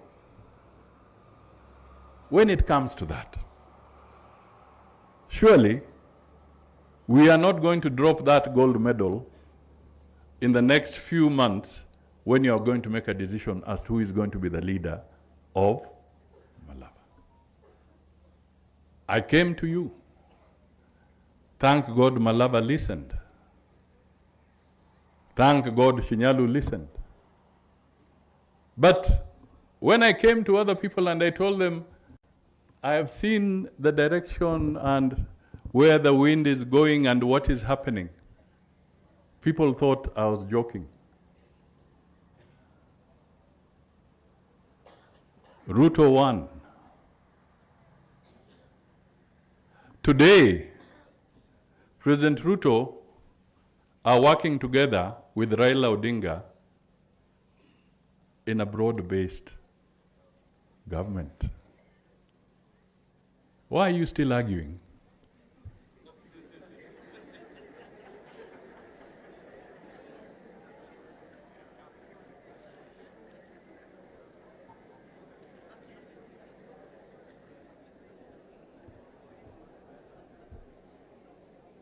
So, and let me tell you, and this one I'm not, it's just looking at it carefully, analysis and so forth, and I keep pointing at this. I keep pointing here, isn't it? Deliberately I'm pointing at this because we have been selling ourselves short. We as a community have been selling ourselves short. We have not been applying our full intellect to matters of this nature. We have been selling ourselves short. We are all guilty in that context.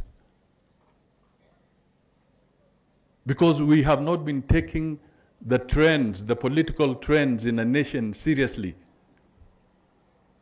We sometimes want to be too localized to the extent that you don't see the bigger picture. Let Malava show us the way by showing us what is good for Malava and what is the bigger picture. Do you know, I've been telling people it's usually very difficult on African soil to defeat a president who is looking for his second term.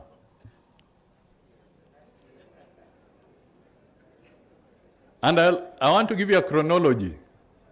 Shall I give you a chronology? Are you ready to walk with me on this journey? All right? Because I wanted to dedicate this day because this is such a serious matter. Today is Tuesday, I'm supposed to be somewhere else doing other things. I said no. The people of Malava, their interest, their journey is even more important than those other things. That's why I'm here.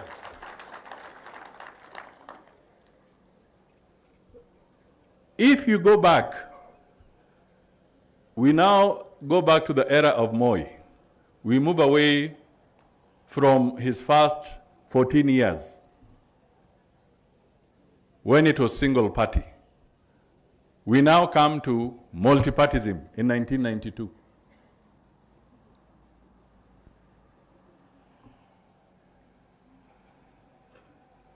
When the original Ford, ile ya kina Matiba, Muliro, Jaramogi Oginga Odinga, Shikuku, Paul Mwite, name them. Well, when they gathered in Kamkunji, everybody said, Moi amekwisha, hakuna njia, dunia imeenda.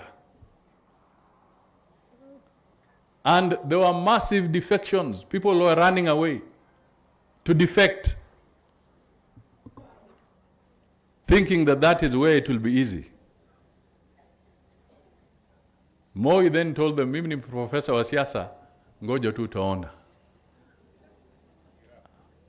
After a while,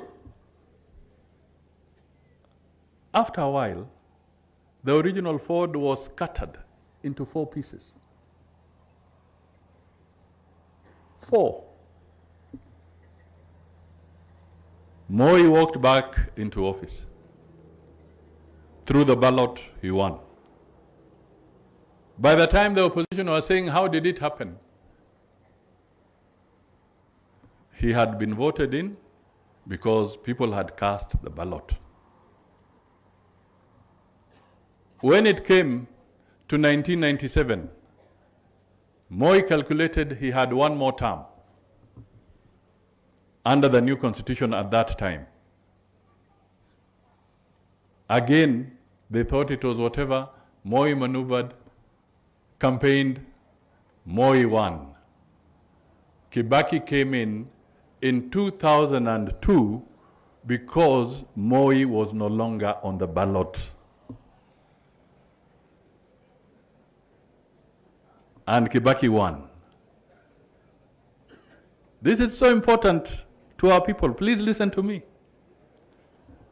We then moved from there. We came to the one of 2007 because Kibaki won 2002 without any challenge. We came to 2007. Mimi na wakina Umbima hapa na wengine tukakuwa kwa ODM.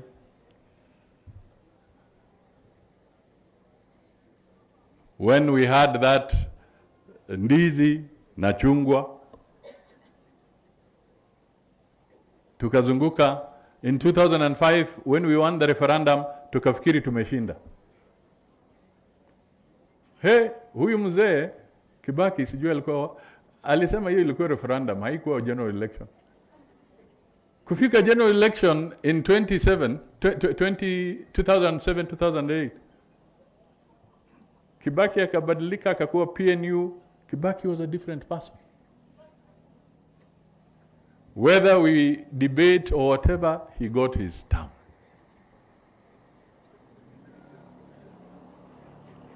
He did his second term. We came to Uhuru.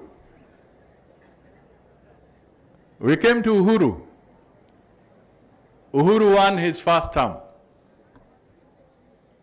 after Kibaki.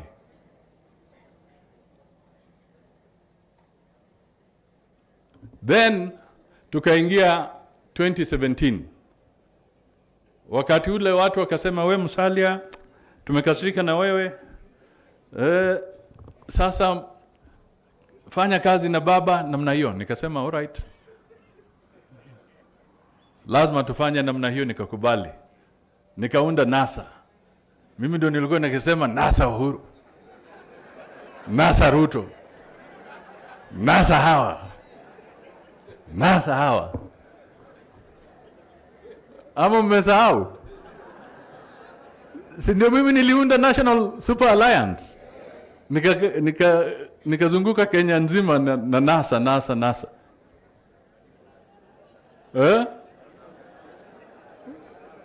Sasa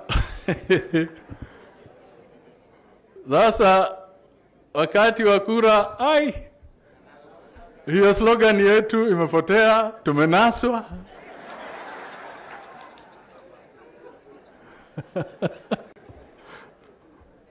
Mambo ikabadilika.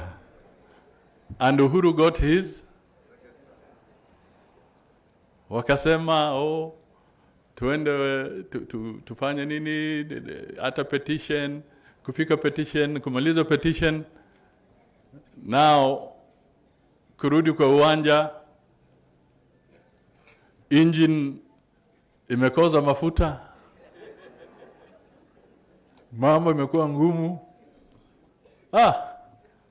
Uhuru akapata his second term. So to defeat an incumbent who's looking for his second term is something else.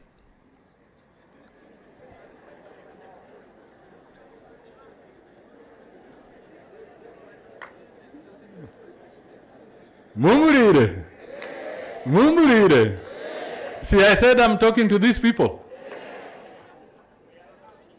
You are armed. These ones. All right. So I think I've spoken enough.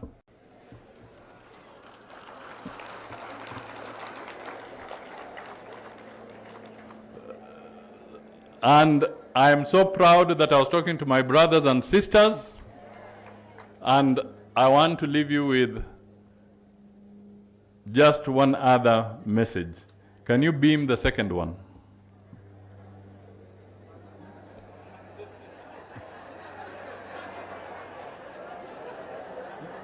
Beam the second one. Beam it. Are you beaming it? All right. What does that one say?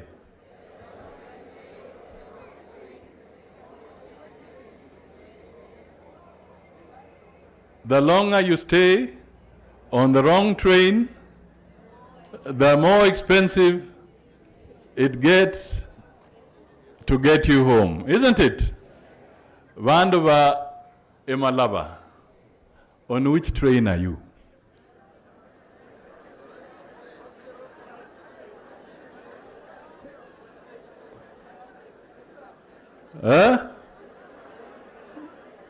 So I want you to go home now reflecting on this one, isn't it?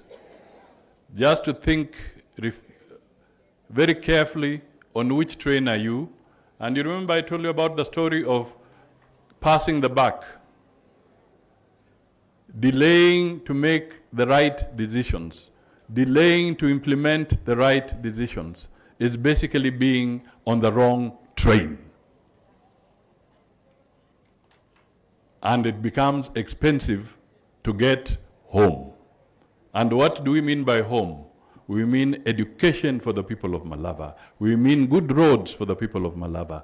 We mean good agriculture for the people of Malava. We mean good opportunities for the people of Malava. And the story goes on and on and on.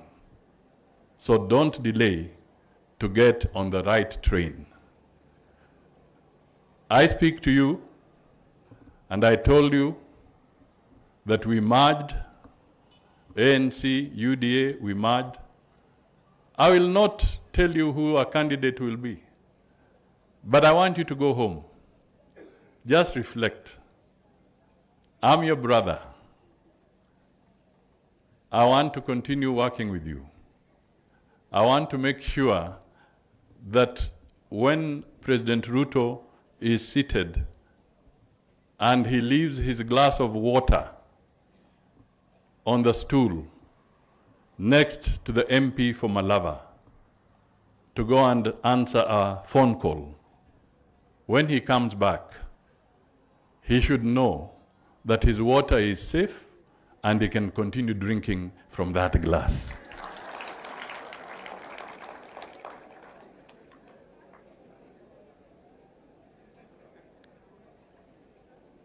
Have you heard me? Yes.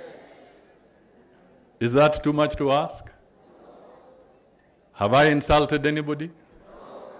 Have I abused the people of Malava? No. Have I imposed a leader on Malava? No. I've only requested. Mukuhendere mundu muyudiye. But the decision of who? Ni munyubene. Sigarigario? Murakukonya? Murangonya? Kuragenda hala? Nyasaha murindigo. Now, let me make some announcement because there was a message from the President to support infrastructure.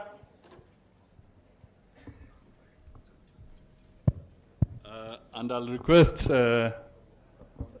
the sub-county director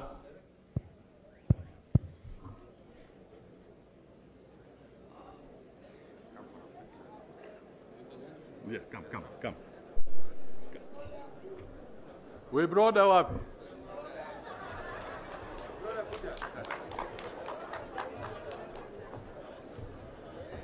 For the schools? Yes. Where is the school? Yeah, go ahead.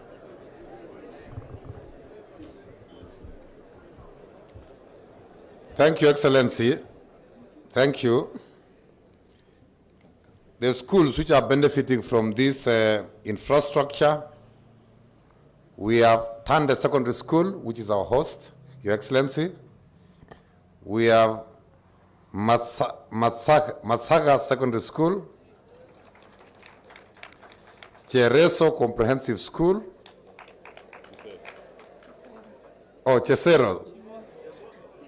Chesero, thank you, Excellency. Chevoso. It's Chevoso. Chevoso. All right, thank you very much. Makofi Pasi. We have Ingarira. Comprehensive School. We have Muriola. Comprehensive School. We have Lungu Comprehensive School. Lunyu. We have Davisi Comprehensive School. Mavusi. Sharambosta. Sharambasta. That one. Manyonje. And also on the request was Shamberere Polytechnic, a tuition block, which is also going to be taken care of. Thank you very much.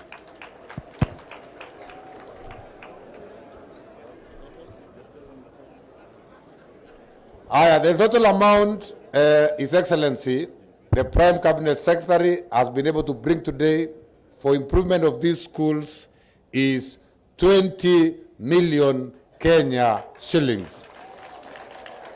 Thank you very much, Excellency.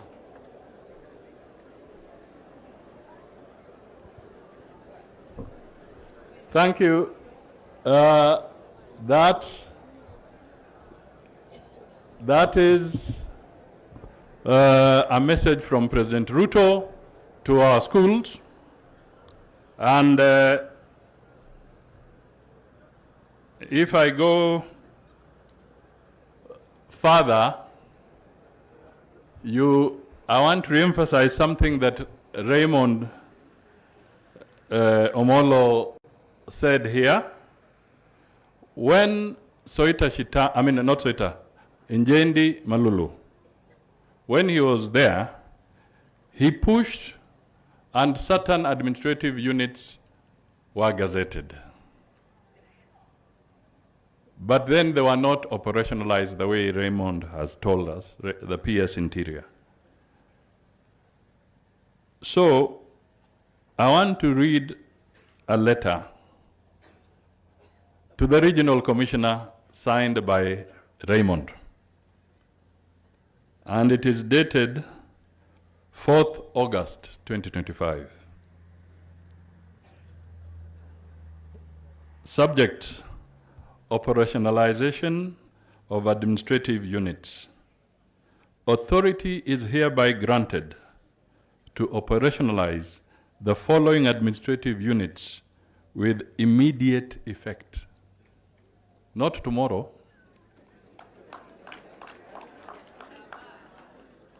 Divisions: Shivanga, Kabras East.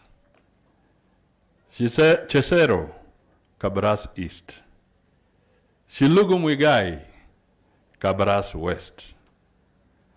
Locations: Ngubuli, Kabras East. Chevoso, Kabras West. Shikuse, Kabras West. Sublocations: Buhangunga, Kabras West. Indulusia, Kabras West. Muhuyu, Kabras East. Shivakale, Kabras East. You are asked to ensure that the revised scheme of service for the National Government Administrative Officers 2015 is adhered to in the operationalization of these administrative units. Signed, Raymond Omolo, Principal Secretary, Internal Security. He's seated here. Hiyo ni serikali ama si serikali?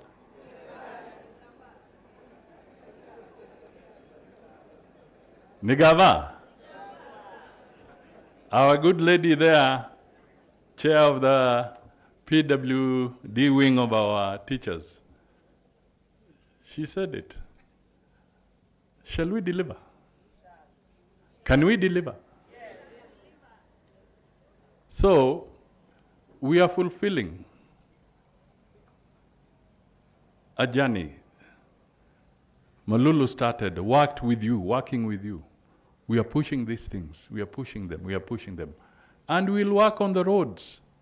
We'll work on the water project, the gravity water project. We are going to deal with that bridge that was washed during the heavy rains on Samitsi Road. We are going to finish these roads, I am telling you. And we are doing it not because there's an election. We are doing it because the people of Malava, like all other Kenyans, deserve their rightful share of development. So we must do it. Election or no election, we must build the roads. Election or no election, we must build hospitals. Election or no election, our schools must be built. Our hospitals must be equipped.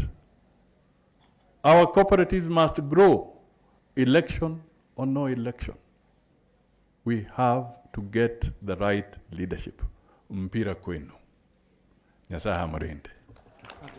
Asante sana mkuu, ningeomba tu kwa ruhusa kusalie hapo tunapotimisha shughuli ya leo katika wimbo wa taifa ambao uko ndani na maombi. Wimbo wa taifa tukitimisha.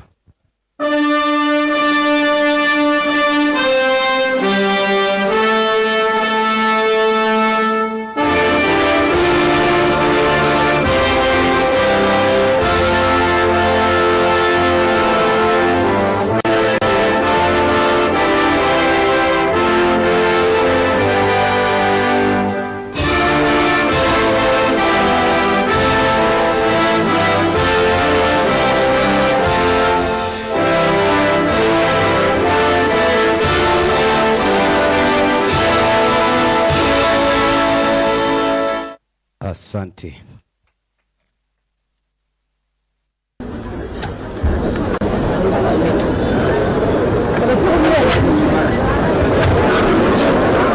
I just want to express appreciation on behalf of all these people, PS Bitok, PS Raymond, MP Fredikana, MP Beatrice Adagala, and all the leadership, and everybody who has been here for listening to us. Thank you so much for showing us so much respect and dignity. We shall also remember as we move ahead. The rest I give to the principal of Tande. He knows what to do and he knows what to say. I'm only a visitor.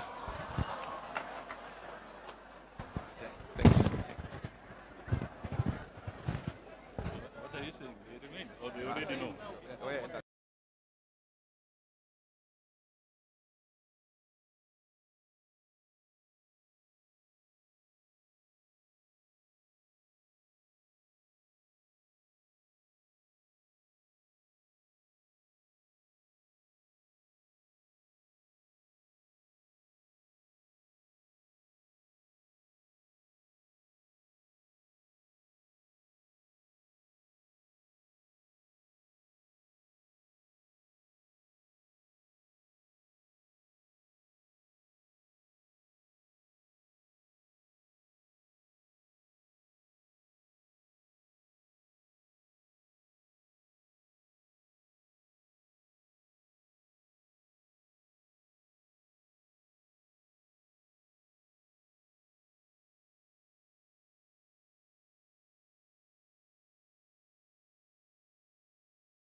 So even before that intergenerational conclave begins, we need one here in Parliament.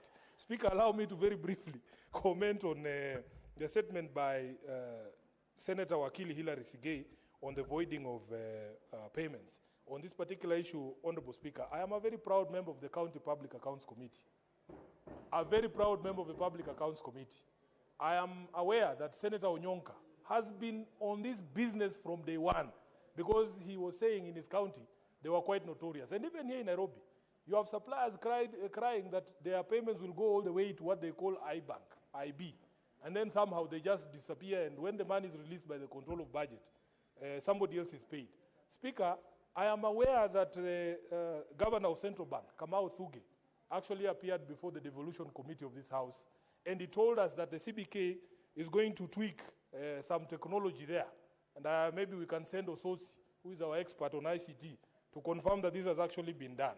He spoke of things that, of course, I would not recognize, but I'm sure Ososi knows. There's a system called Temenos T24 and something they call GDI, Granular Data Integration.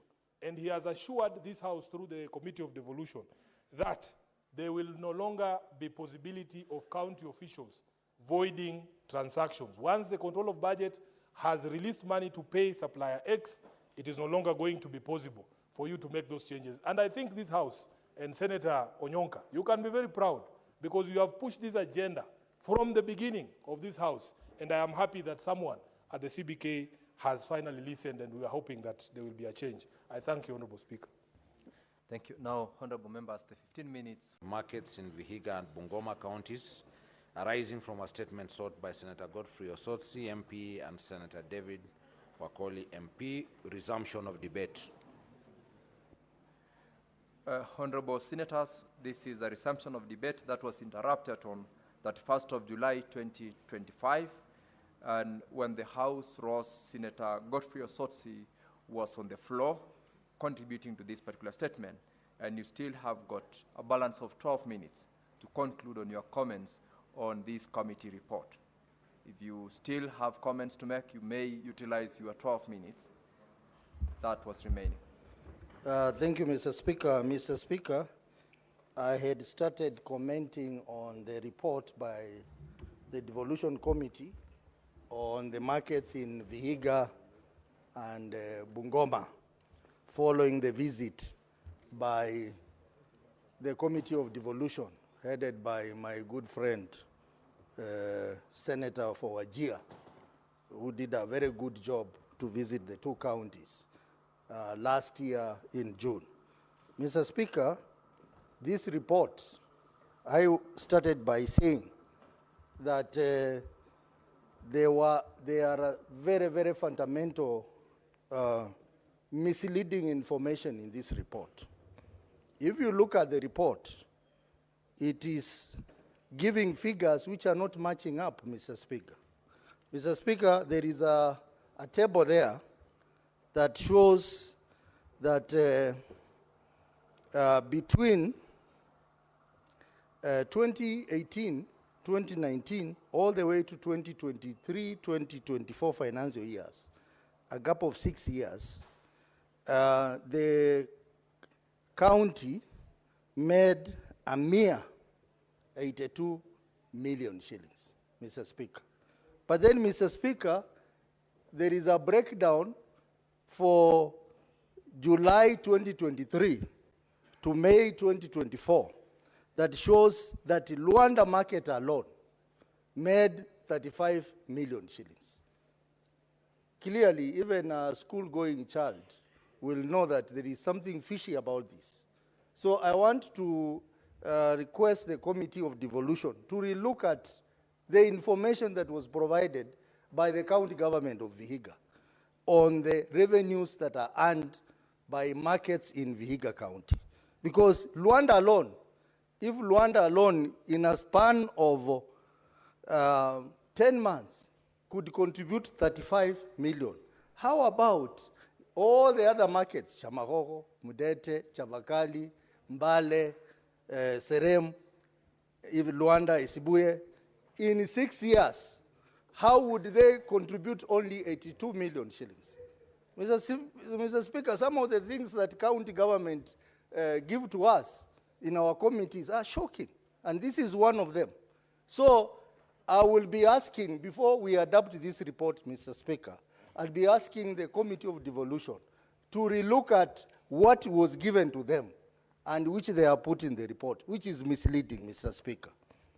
Mr. Speaker, challenges of infrastructure in Vihiga County, in our markets, are real and serious, Mr. Speaker. Mr. Speaker, how would you operate a market without a toilet or without a functioning toilet? How would you operate a market without drainage, without water, without everything, Mr. Speaker? Mr. Speaker, I want to request the committee, even after we have passed this report, to go back and ensure that the recommendations which they have given are complied with, because we cannot continue seeing things go in the wrong direction, and yet our people are paying taxes to the county government religiously, Mr. Speaker. And in some cases, the traders are even facing very serious sanctions from the county for not paying taxes. But after they pay, they are not getting better services, Mr. Speaker. Mr. Speaker, we have serious issues around beautification. For example, if you go to Mbale town, Mr. Speaker, there was an amount that was given by the Kenya Urban Support Program. But look at the beautification, Mr. Speaker. It is not worth the amount of money that has been put there, Mr. Speaker.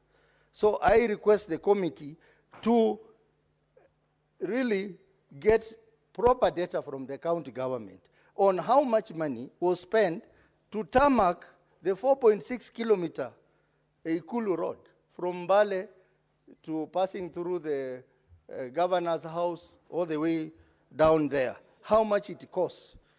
Mr. Speaker, cabros in various markets like Mudete, Majengo, Chavakali, particularly for non-motorized roads. It is not worthy. It is not worthy, even in terms of quality, Mr. Speaker. Mr. Speaker, the issue of construction of biodigester within Vihiga municipality. This is another thing, Mr. Speaker. Why would we have a biodigester? The entire Vihiga County does not even have a sewage plant, Mr. Speaker. Why would they invest money in biodigester when they can put money through support of investors and even through allocation that this House gives to put money in a proper sewage plant, Mr. Speaker? Mr. Speaker, most of the high-mast floodlights are not working because of non-payment of electricity, Mr. Speaker. And some are non-functional, Mr. Speaker. Mr. Speaker, we have issues of congestion, especially in markets like Serem, markets like Mbale, Chavakali, Majengo, and Luanda. This problem can be resolved by putting up stroller markets so that to manage inadequacy in space, Mr. Speaker. Mr. Speaker, the serious issue of garbage collection is serious, particularly in Luanda and Majengo and Mbale and the Serem markets, Mr. Speaker. And all this is captured in the report, and I hope that the report, once passed by this House, should be taken very seriously by the county government of Vihiga to ensure that our people are provided with the services they need. Mr. Speaker, Vihiga County main source of on-source revenue is markets. They have nowhere else they can collect money. The control of budget has estimated that the county has a potential of 1 billion shillings on on-source revenue. But there is only 300 million shillings, Mr. Speaker. The reason is these markets are not properly resourced to generate money. The other reason is misappropriation of the revenues that are raised in this market, Mr. Speaker. Mr. Speaker, this is a very important report, and I expect that, as the report says, that they would want to get a status report from the county government of Vihiga within 6 months after adoption of this report, so that we know what has been done. Mr. Speaker, I also want to thank this House for, through the new formula, that Vihiga County has been able to get an additional 800 million shillings. These 800 million shillings, Mr. Speaker, and I'm going to bring a statement here, to direct them where to put that money. And one area is to put in improving the infrastructure of markets in Vihiga County, Mr. Speaker, because that is the main source of on-source revenue in that county, so that more money is realized through on-source revenue, and we stop complaining that we are not able to develop because we are small. We are having also a serious problem around there, Mr. Speaker. Mr. Speaker, the issue of appointment of municipal managers, this problem was resolved, but I also want to call upon the county government to fast track, Mr. Speaker, the achievement of municipal status for Cheptulu Market and the Luanda Market. Cheptulu Market, because, Mr. Speaker, this is the main market that serves the Kaimos area, where we have Kaimos Complex, Kaimos Schools, Kaimos University, and even serves Nandi County. It deserves to be a proper municipality, Mr. Speaker. I wish to request that the county government puts more focus around there. Luanda Market is the same, Mr. Speaker. Luanda Market is the main transit market to Uganda, Mr. Speaker. All the vehicles towards Uganda pass through Luanda Market. Luanda Market also serves 4 counties, Mr. Speaker: Siaya, Kakamega, Kisumu, Vihiga, and Busia, Mr. Speaker. So it is very critical that that process be fast-tracked. Mr. Speaker, with the issue of revenue figures resolved, I want to commend the Devolution Committee for the good work they have done, and I want to request them that after the adoption of this report, they need to have a program to follow up on the recommendation of this report to ensure that the people of Vihiga get the benefit of having markets, of investing in these markets, so that we continue to raise our income levels through on-source revenue. Mr. Speaker, with that request for amendment or relooking at the issue of revenues, I support the report, and I request the members to also support the report so that this will now serve as an example to other counties which have similar problems in the way the markets are being managed by the county government. Mr. Speaker, I support. Senator Boni Halwale. Thank you, Mr. Speaker. Mr. Speaker, my notes are being brought. I'll come after the next person. Senator Onyonka.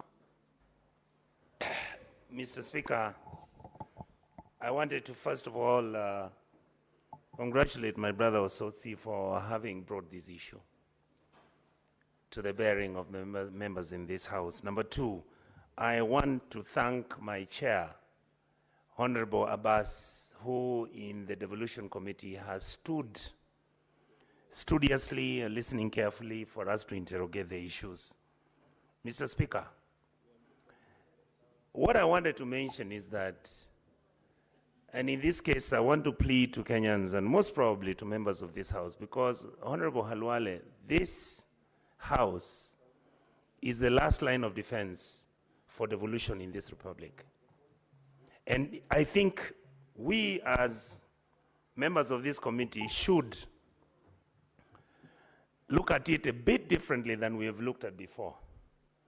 It is true, I've heard Honorable Sosi say the expected revenue that Vihiga County is supposed to get is about 1 billion shillings a year. And yet they're only collecting 300 million.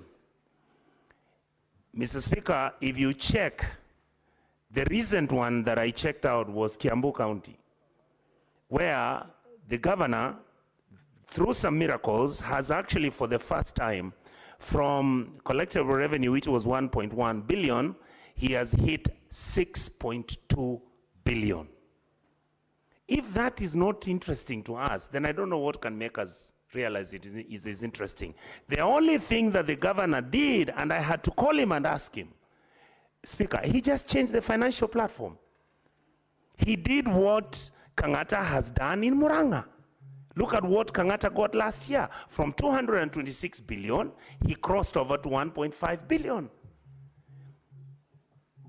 All right, 226 million. Now, what we've been saying, Mr. Speaker, is this. Why can't all our governors be magnanimous and agree with us? Just the way we are using the IFMI system, let us use a financial system that is managing the money from the markets of those counties that have succeeded.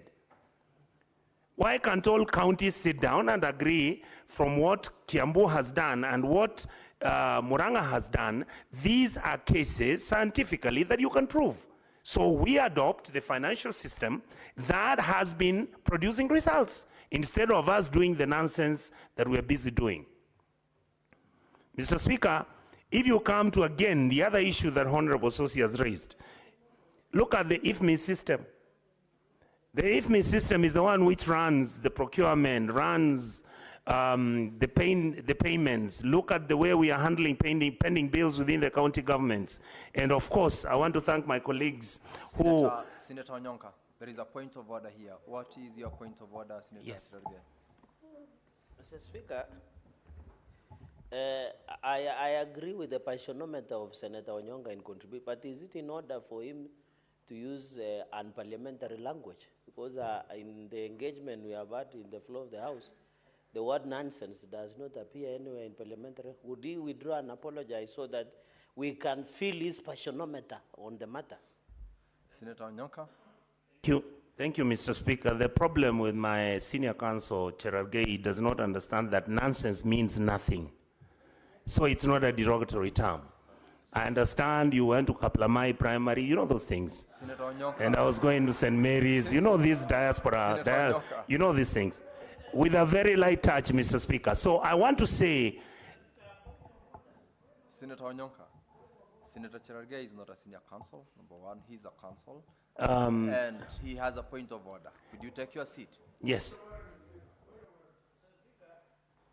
Under Standing Order 105 on statement of fact, Mr. Speaker, while I appreciate there is a good school, Kaplamai Primary School, I never went to that school.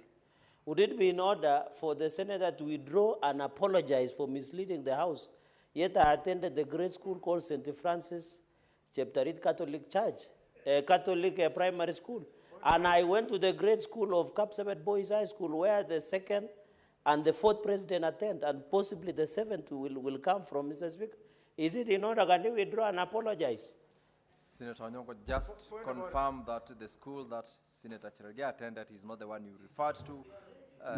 Mr. Speaker, the school that I thought he attended is not the one, but I recognize and reevaluate my interpreting his capacity, and I would like to say you've done very well.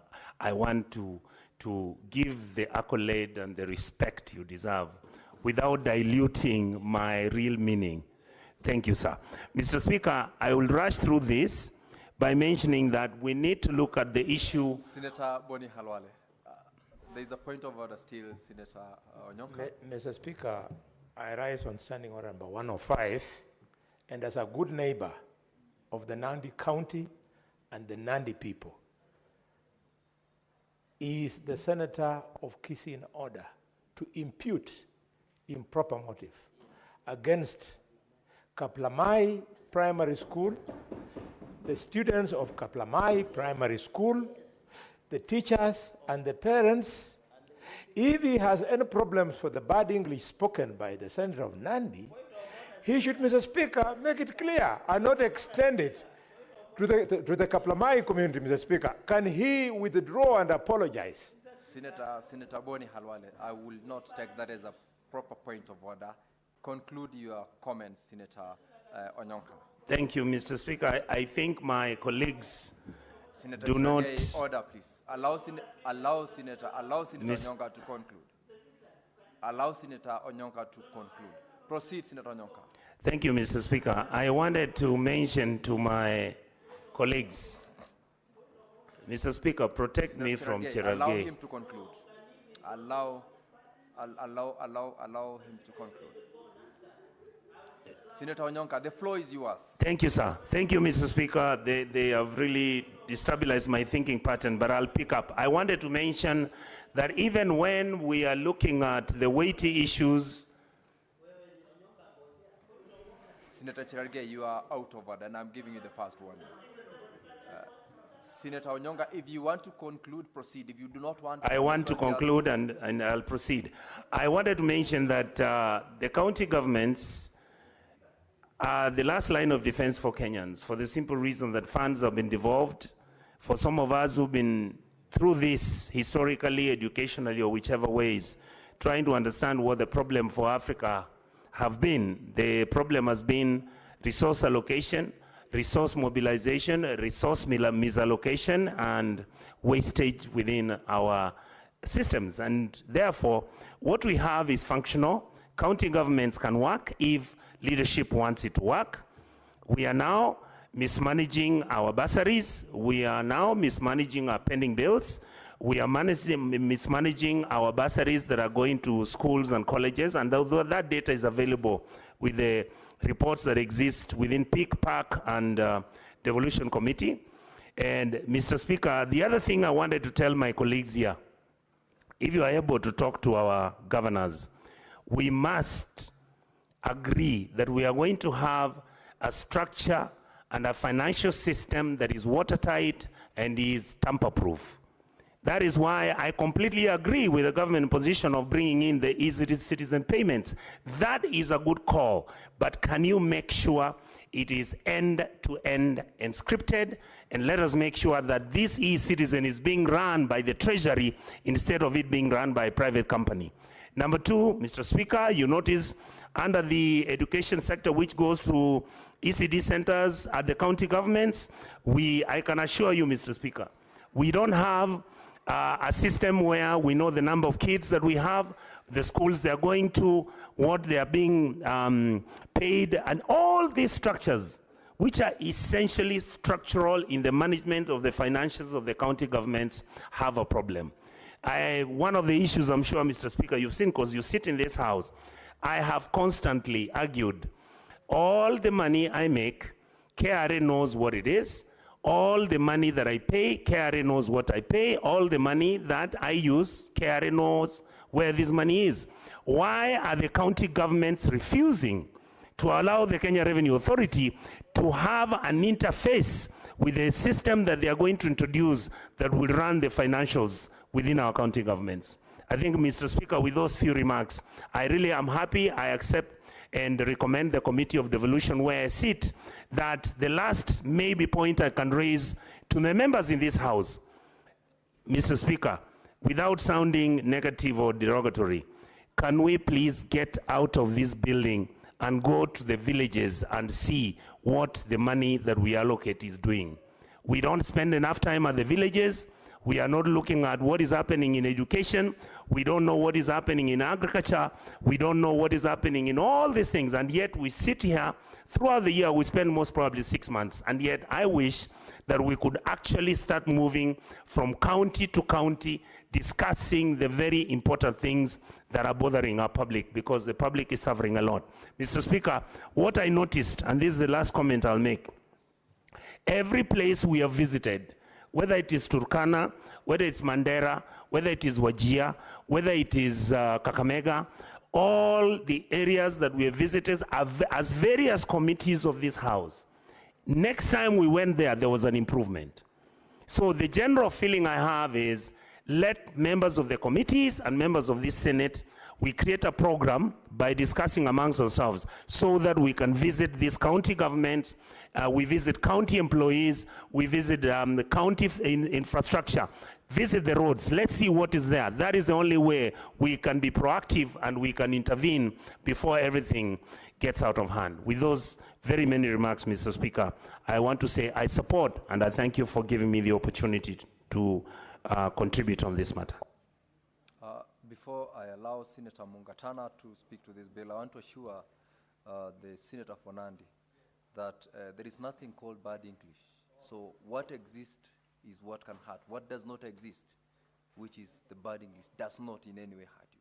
And therefore, you should rest assured that there isn't anything harmful to you on that. Senator Mungatana Danson.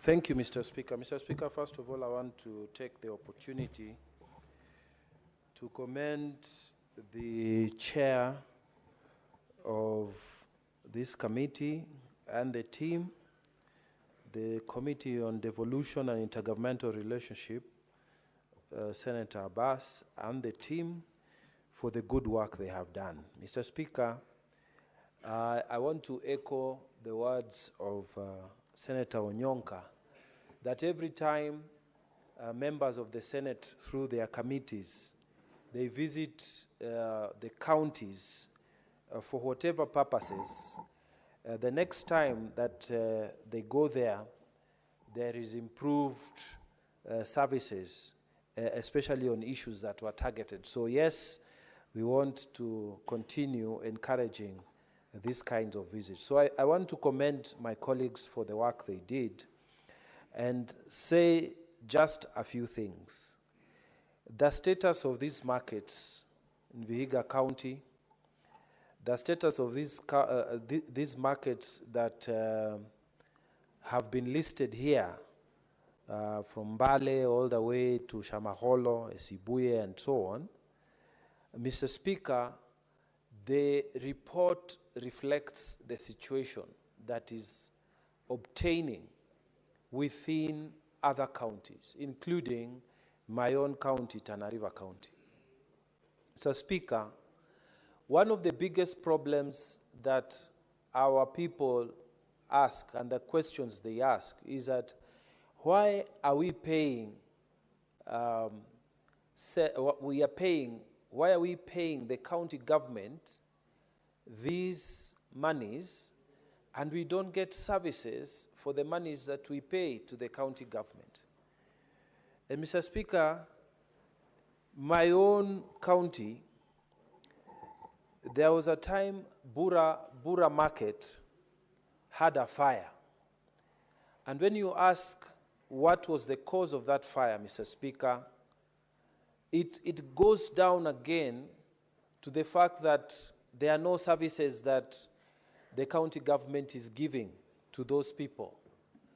Mr. Speaker, there's massive congestion for that particular space where people are supposed to be carrying out their trade. Mr. Speaker, poor electricity connectivity within that area. You'll find there are a lot of connections, and if anything goes wrong with one of those small kibandas, then it spreads to the entire or a good part of the market. And Mr. Speaker, this happens under the watch of the county government. There is no proper drainage system that has been created, and yet those traders are paying money to the county government. So, Mr. Speaker, something needs to be done, and it needs to be done urgently. I remember very well, Mr. Speaker, when Bura Market caught fire.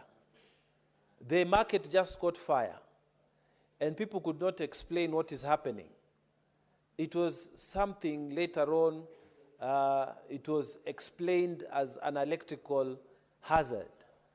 But in fact, Mr. Speaker, it's because of the congestion, the lack of supervision. The only thing that the county government is interested in is collecting the money from the traders, but they are not interested in giving services to our people. Mr. Speaker, can you believe a county, a market as big as that in the county does not have a single public toilet, and yet the traders are paying money? Mr. Speaker, the indictment is great against the county government of Tana River. Mr. Speaker, you have ministers who never visit these markets because they know that they have failed to offer services to the people. Particularly, Mr. Speaker, in Bura, Manyata, Mr. Speaker. There was a program about drainage of the storm waters when it comes. But, Mr. Speaker, some fake work was done. And where they have excavated, and it's supposed to be to take away storm waters when drainage, for the drainage that was supposed to be constructed, it has become, in fact, the place to dump garbage from the market because there is no garbage collecting system within that market. So, Mr. Speaker, while I commend this report and the things it has unearthed, it is important for governors to listen, particularly the governor of Tana River, to go to these markets because the fellow doesn't just go. He's not aware of what is happening. The ministers don't go to those places, and people feel neglected. Yet you are the same person who looked for votes from those people. Even ministers and county officials, they may escape the blame because they didn't ask for anybody's vote. Then they just got employment, and they can neglect employment if they are not disciplined. Is the problem of the management. But you who went and got the vote and said you will improve the services, you who is collecting money from those people, and you don't build a single toilet in Bura town, Mr. Speaker, the market, it is a shame. So, Mr. Speaker, even as we adapt these reports, we want to encourage our governors to be more sympathetic to our people. They struggle so much, Mr. Speaker, to raise the money, the revenues that you collect and you call on-source revenue. Our women are working even without covers, you know, these vibandas, the covers that are supposed to protect them against the sun. They put their wares across on the floor. The border sheds are not there. And you are collecting money from these people. Mr. Speaker, I hope as we approve this report, that a message is sent to the governors, that please serve the people who elected you. Visit them and spend time with them. Because as senators, we will point out these issues to you. But the money goes to the coffers of the county government. And the county government is supposed to make sure that the issues that the people are telling us are resolved. Mr. Speaker, with those very many remarks, Madam Speaker, I beg to support this report again. Really congratulate the Intergovernmental Relations Devolution Committee for the good work they have done. I thank you, Madam Speaker. Senator Omtata. Thank you, Madam Speaker, for the opportunity to address this august House. I stand to support the two reports on the state of the markets in Bungoma and in Vihiga counties. The reports are an expose of the sorry nature of things that are happening on the ground. And when I read through these reports, I see a replica of what is happening in my own county of Busia. It's really unbelievable that we have got these big markets and hardly any services being rendered by the county government. You even go to big markets like Malava in Busia, and the last time I checked, there was no public toilet. No public toilet. So people have to go and look for private facilities to help themselves out. Madam Speaker, markets are one of the core functions of county governments. And markets are supposed to be major revenue sources for the county, our devolved unit systems of government. But when you look at what is going on across the board, not just in Vihiga and Bungoma, or in Busia, or in Kakamega, or in Tana Rivers, the distinguished senator who has spoken before me has said, you find that they are largely neglected. We look at the world today, and we keep on saying that the way forward is trade. And how are you going to have trade if we are not having trade in areas which are properly governed, properly managed, and some which can secure even the quality of the items that people buy? Some markets are extremely dirty, unfit for human occupation. And I'm not talking about, if you just go to a few kilometers from Parliament here, down in Marikiti, down wherever, you find the markets are so dirty. You wonder what the county governments are doing, yet they collect a lot of revenue from there. Why they can't reinvest, I don't understand. On-source revenue from these markets is opaque. We can't know what is going on. And you'll find that the declarations, as Senator Osoti has put it, are hardly clear. They don't make logic, like the figures they are shown from his own Vihiga County. The figures don't add up. And yet this is happening, and we have got institutions like the anti-corruption, we have institutions like the auditor, what do you call it? The police. We have got an economic crimes unit in the CID. I've never understood why we have left it to civilians, headed by a retired bishop, to deal with economic crimes in this country. Under Article 247, Parliament is empowered to set up a special police unit if it needs to deal with an issue. And I don't think that police unit was supposed to be the Anti-Corruption Commission. The police unit that is supposed to be set up by Parliament has to be under the Inspector General. So this idea that you have got a law enforcement organ out of the Ethics and Anti-Corruption Commission is one of the things we need to look seriously into. First of all, they are very thin, spread thin, they are not there. Like in Busia, they don't even have an office. You have to go to Bungoma to access one. So how do they enforce the law in Busia? Yet you have got a police station almost in every sub-county headquarters. At least you have got a good police station there. So I'm seriously thinking that to deal with these issues of the proliferation of the theft of public funds, we need to go back and look at the Constitution. Look at Article 79. See what the Anti-Corruption Commission has been set up to do. It is supposed to enforce Chapter 6. Chapter 6 has got nothing to do with crime fighting. Chapter 6 is to enforce a code of conduct. Chapter 6 is a code of conduct. The EACC is supposed to enforce that code of conduct. We go back to the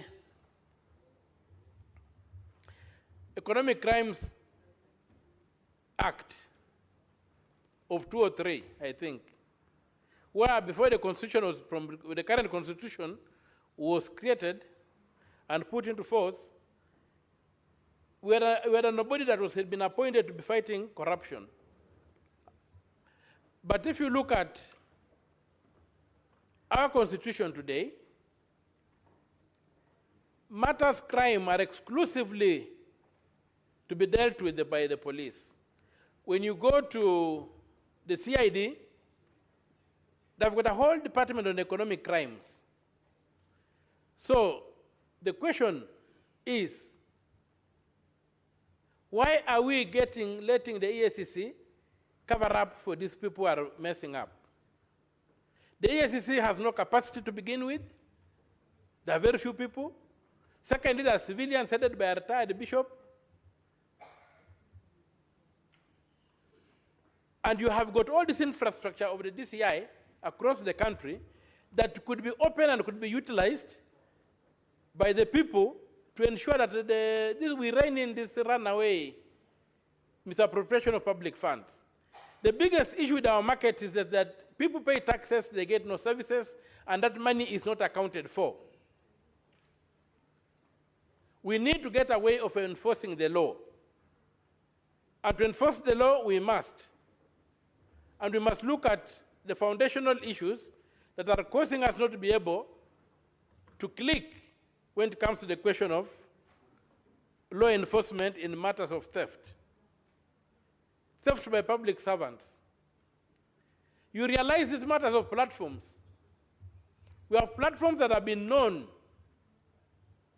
to be used for stealing from the public, and I've got major cases. We had something which they used to call Web Tribe. Jumbo Pay, Web Tribe, whatever it's called now.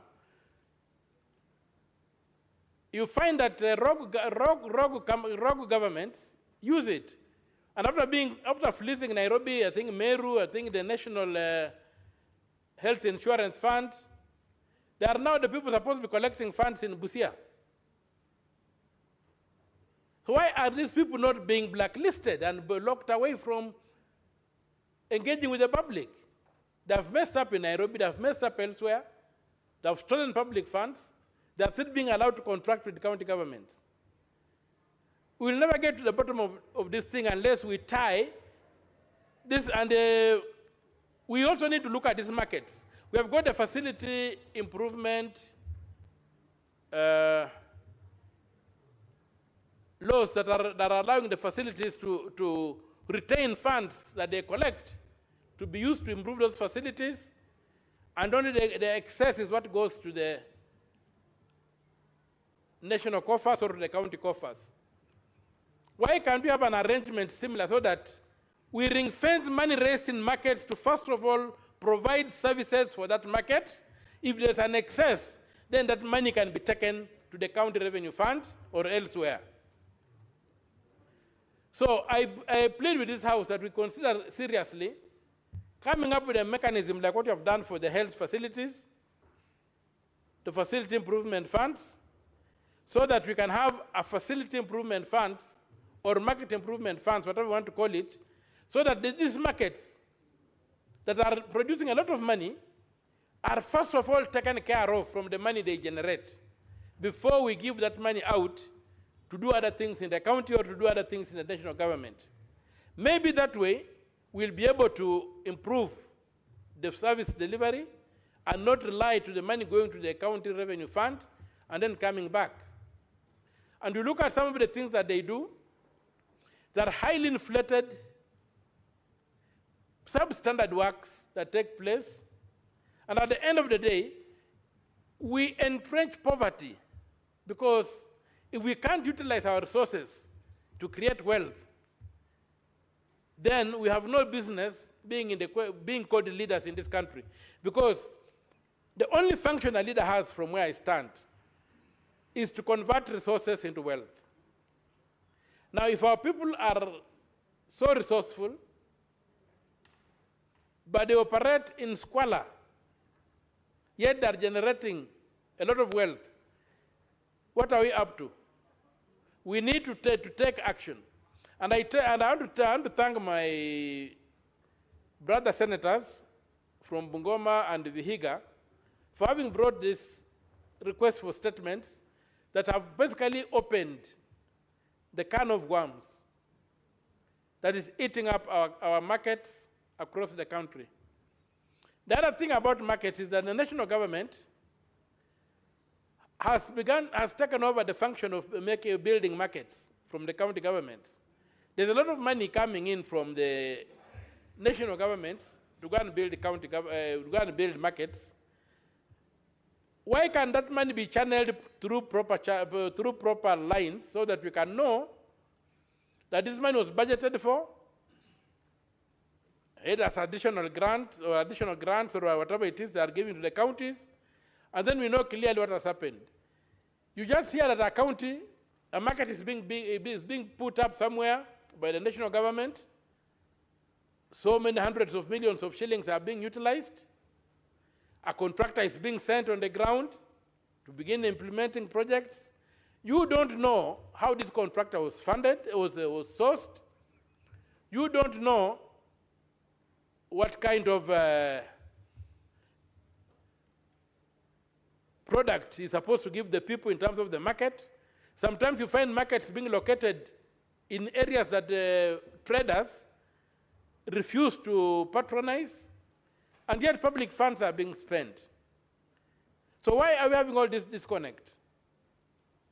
I think if the national government wants to assist the county governments, they do so through the normal structures, not in an episodic manner, whereby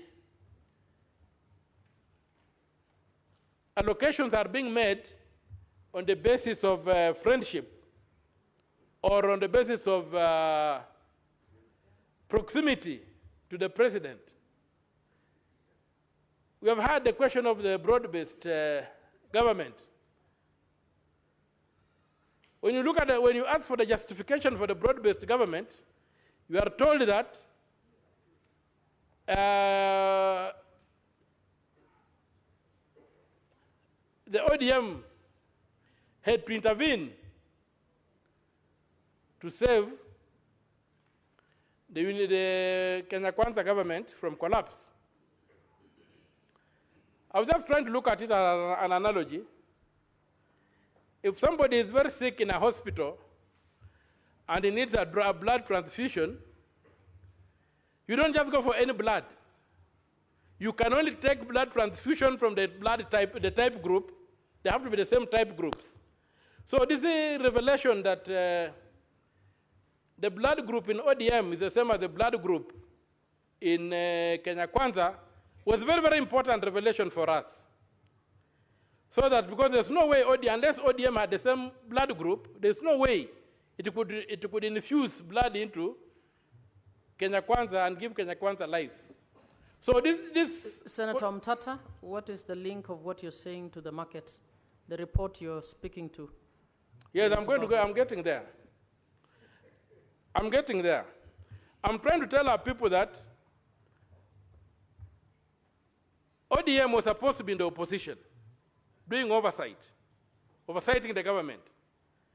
And yet it was not in the opposition. They had the same blood group as the Kenya Kwanza group, and so it was able to donate blood and give life to Kenya Kwanza. And so, when we come back to the issue of markets, I'm trying to say that the oversight of this House is in total confusion. We don't know who is who. And that's why we are failing. We don't know where the opposition is. We don't know where the government is. We don't know who is who. So that's why we find that it's very difficult to enforce oversight when people can just move across and interface, and they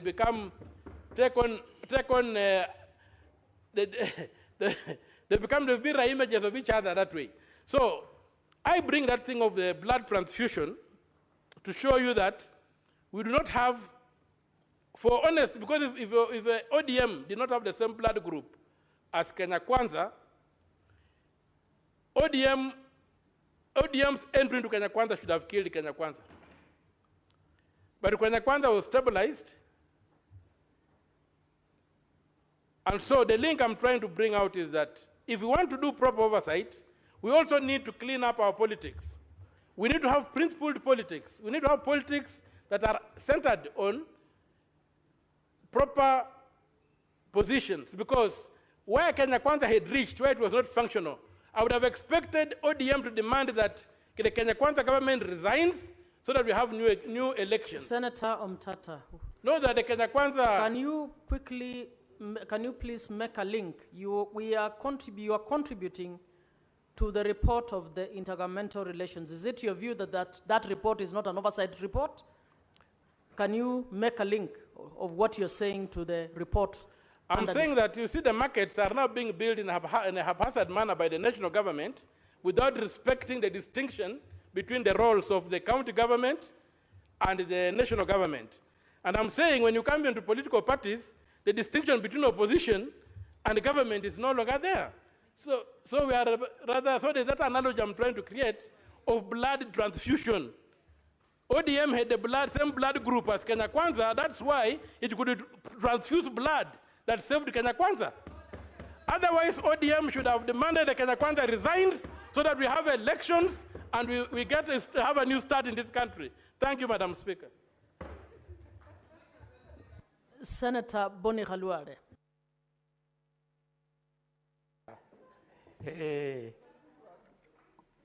Madam Speaker, I thank you for this chance.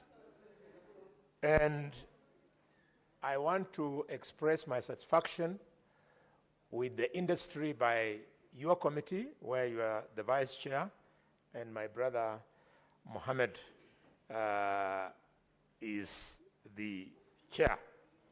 Madam Speaker, you will notice that purely by coincidence, the debate today is about markets in Bungoma County and markets in Vihiga.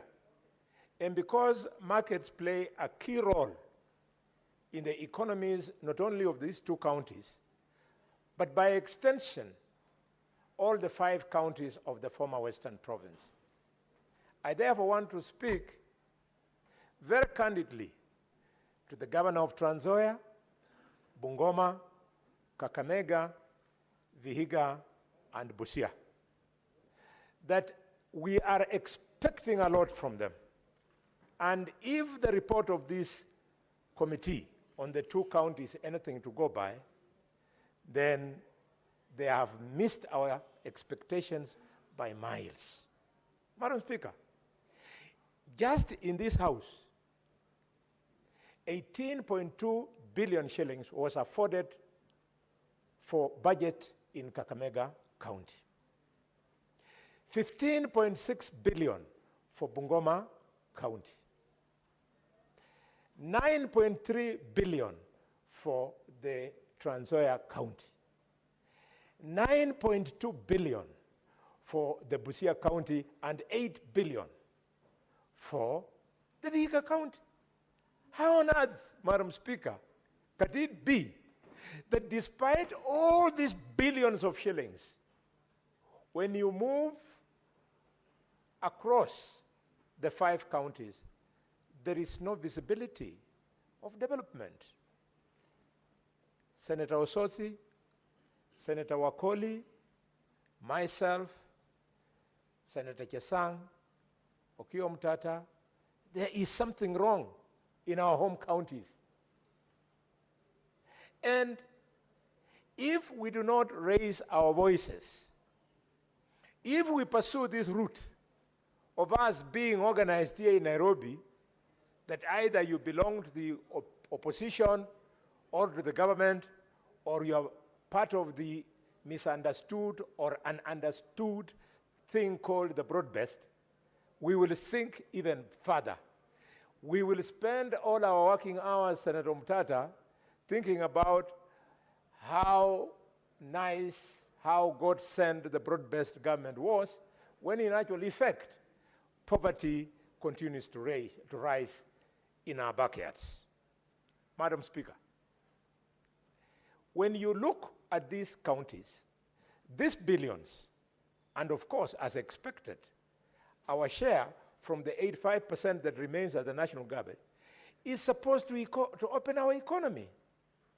How do you expect the markets in Vihiga, for example, to be optimally productive if the infrastructure is not opened? Vihiga trades with Kakamega, trades with Nandi. And if you go to come from Kakamega to go and do business in Vihiga, in Jeptul, in Mudete, in Shamahoho, and in Serem, Madam Speaker, it is impossible. Why?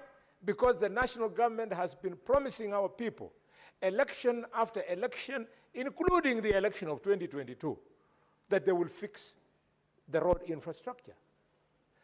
3 budgets after we won the election in 2022, Senator Osotsi, I wonder, why is it still impossible to fix the road from Hamisi to Shamahoho, Shamahoho to Kaimosi, Kaimosi to Muhudu, Muhudu to Impaka, Impaka to Shiveye, Shiveye to Museno in Kakamega, so that our people can do business? And this is a project which, Madam Speaker, with due respect, when we were attempting to win the election in 2022, we did regional economic caucuses where we identified the potential areas. And now that Azimio, which did the same exercise with Kenya Kwanza, they are both in the same government. In fact, Azimio is now holding the purse strings. They are at the National Treasury. Why is it difficult? Or is there something wrong if development is tweaked to go to the counties of Western Kenya? Senator Osotsi, something is wrong. In fact, Peter Kibisu is standing in his grave. The man who stood in this house and voted against government when himself, at that time, was assistant minister. Henry Pius Masinde Muliro, the same afternoon, he voted against government in this house, despite being Minister of Lands. Both of them were sacked because they believed in good governance. They were voting because, Madam Speaker, they were being forced on some principle called collective responsibility, and Masinde Muliro, Peter Kibisu, Elijah Weske Mwangale said that Abaluya people do not support killing of people, and they refused to endorse the report that was revealing who killed Josiah Mwangi Kariuki. We come from that pedigree, and therefore we must stand in this house and demand that national resources must also go to our region. I am not in the same mindset like the guy of shares, but sometimes there are certain aspects about the guy of shares that had nothing wrong. For example, when he was saying development should go to the mountain, I mean, that is what government is all about. That's what representation is all about. You can see my sister Beatrice Ogola these days, with due respect, she walks with a glow on the face because things are flowing into Homa Bay. Madam Speaker, this is the way it's supposed to be. And Beatrice Ogola, do not apologize for pushing that things go to Homa Bay. I would like us to also learn from Beatrice Ogola and Moses Kajwang in this house. What's your point of order, Madam Senator Speaker, Beatrice? Madam Speaker, Honorable Speaker, are you ambushing me? is Senator the Halwale, sit down. majority whip insinuating that Homa Bay does not deserve services from this government? No. Yeah, we are Kenyans. We are county 043. Yeah, and we deserve all the services. In fact, Madam Speaker, we expect more than what we have gotten. Senator Beatrice, what is your point of order? Senator Halwale, you can proceed. Thank you. Beatrice, you know, I was admiring Senator Halwale, you address the House through the chair. Yes. Do Madam not Chair, I admire Beatrice Ogola, Moses Kajwang, and the governor of Homa Bay. I don't know how they do it. Do you know, in 9 short months, Madam Speaker, they have so admirably managed to convince the national government to put up an infrastructure of water worth 787 million shillings. I was chatting with the Honorable Kaluma this morning at a committee, and he told me he's so proud because they now have got a network within Homa Bay Town of 137 kilometers of tarmac road in the last 9 months. So I'm just saying, you're doing a good job, but when you hear me insist that Kakamega should also get, it doesn't mean I don't like Homa Bay. You have set a good standard, and we all should put pressure on the president so that what he's doing in Homa Bay, he should also do it in Kisi, in Kakamega, in Mandera. No, in Mandera you have got Olugado, the long road of 700 kilometers. Madam Speaker, this is devolution. And if we continue pushing the way we are pushing, then the marginalization that we used to worry about, that was in the former North Frontier districts of Northeastern, will befall some of us. And we are not going to accept it. And this is why we were voted for. Madam Speaker, the people now speaking about the markets that are in this report and my neighbors. When you go to Serem, my great-great-grandmother was a girl born in Serem. She was called Lubandua. The same market in Serem, you go there are no public toilets. Madam Speaker, the state-of-the-art transport system in Serem Market, in Shamahoho, is border. Our children are forever exposed along the roadside. They are hit by trucks. Madam Speaker, most of them, they are exposed to sunlight and rain because there are no border sheds. These are the drivers of our economy.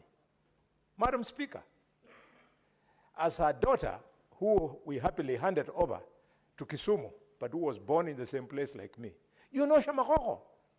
Shamahoho is the only market in Kenya which has a population of 2,000 to 3,000 shillings. 2,000 to 3,000 people doing business, selling bananas, green vegetables that we eat here in Nairobi, Madam Speaker, without any land. They are all standing alongside the road in Shamahoho. How Akaranga, who was the first governor, and how Tichilo, who has been governor now is running into 10 years, they have not found it necessary to move people who are next to that roadside resettle them elsewhere and expand this market, I don't know what leadership means to these two brothers of mine. Madam Speaker, this report really angers me that despite the brisk business I see in Serem, in Jeptul, at Kaimosi Junction, at Shamahoho, at Mago, at Savatia, at Modete, at Jabakali, Esibuye, Ilwanda, they are telling us that they collect only 13 million shillings per year. That's what they say in this report. That is not even half of what is collected at Kakamega market only in Kakamega. And yet the same business theory, border borders, Mamamboga, Mutumba is what takes place there. So why are we collecting more money in Kakamega than at Chabakale? For your information, Senator Osoti, Chabakale market, as you know the history, you people stole it from us in Kakamega. It is called Ishiabakali. It is not Chabakale. At Chabakale market, Ishiabakali, for your information, Chabakale market, which is more or less the same size like Kakamega, it is a better economy because it runs for almost 24 hours a day. And yet, they collect nothing. These people are just sharing that money. It is open theft. I therefore want to pay my respects to the Senator of Kisii because I have heard you again and again. You've always insisted that we must standardize the electronic collection of revenue. Because in your own words, if it has succeeded in Murang'a, if it has succeeded in Kiambu, if it has succeeded in Meru, why can't we use the same system? We have never suffered any consequences of using a uniform INFI system in the whole country. We should stop this theft. I wish a guy who believes in integrity like Onyonga was to become either the chairman of EACC or better, you become the director of DCI, Madam Speaker, so that we can arrest all these people. Senator Onyonga, you better be careful. Senator Halwale, you don't address Thank you, colleagues thank you, directly. Madam Speaker. Back to business.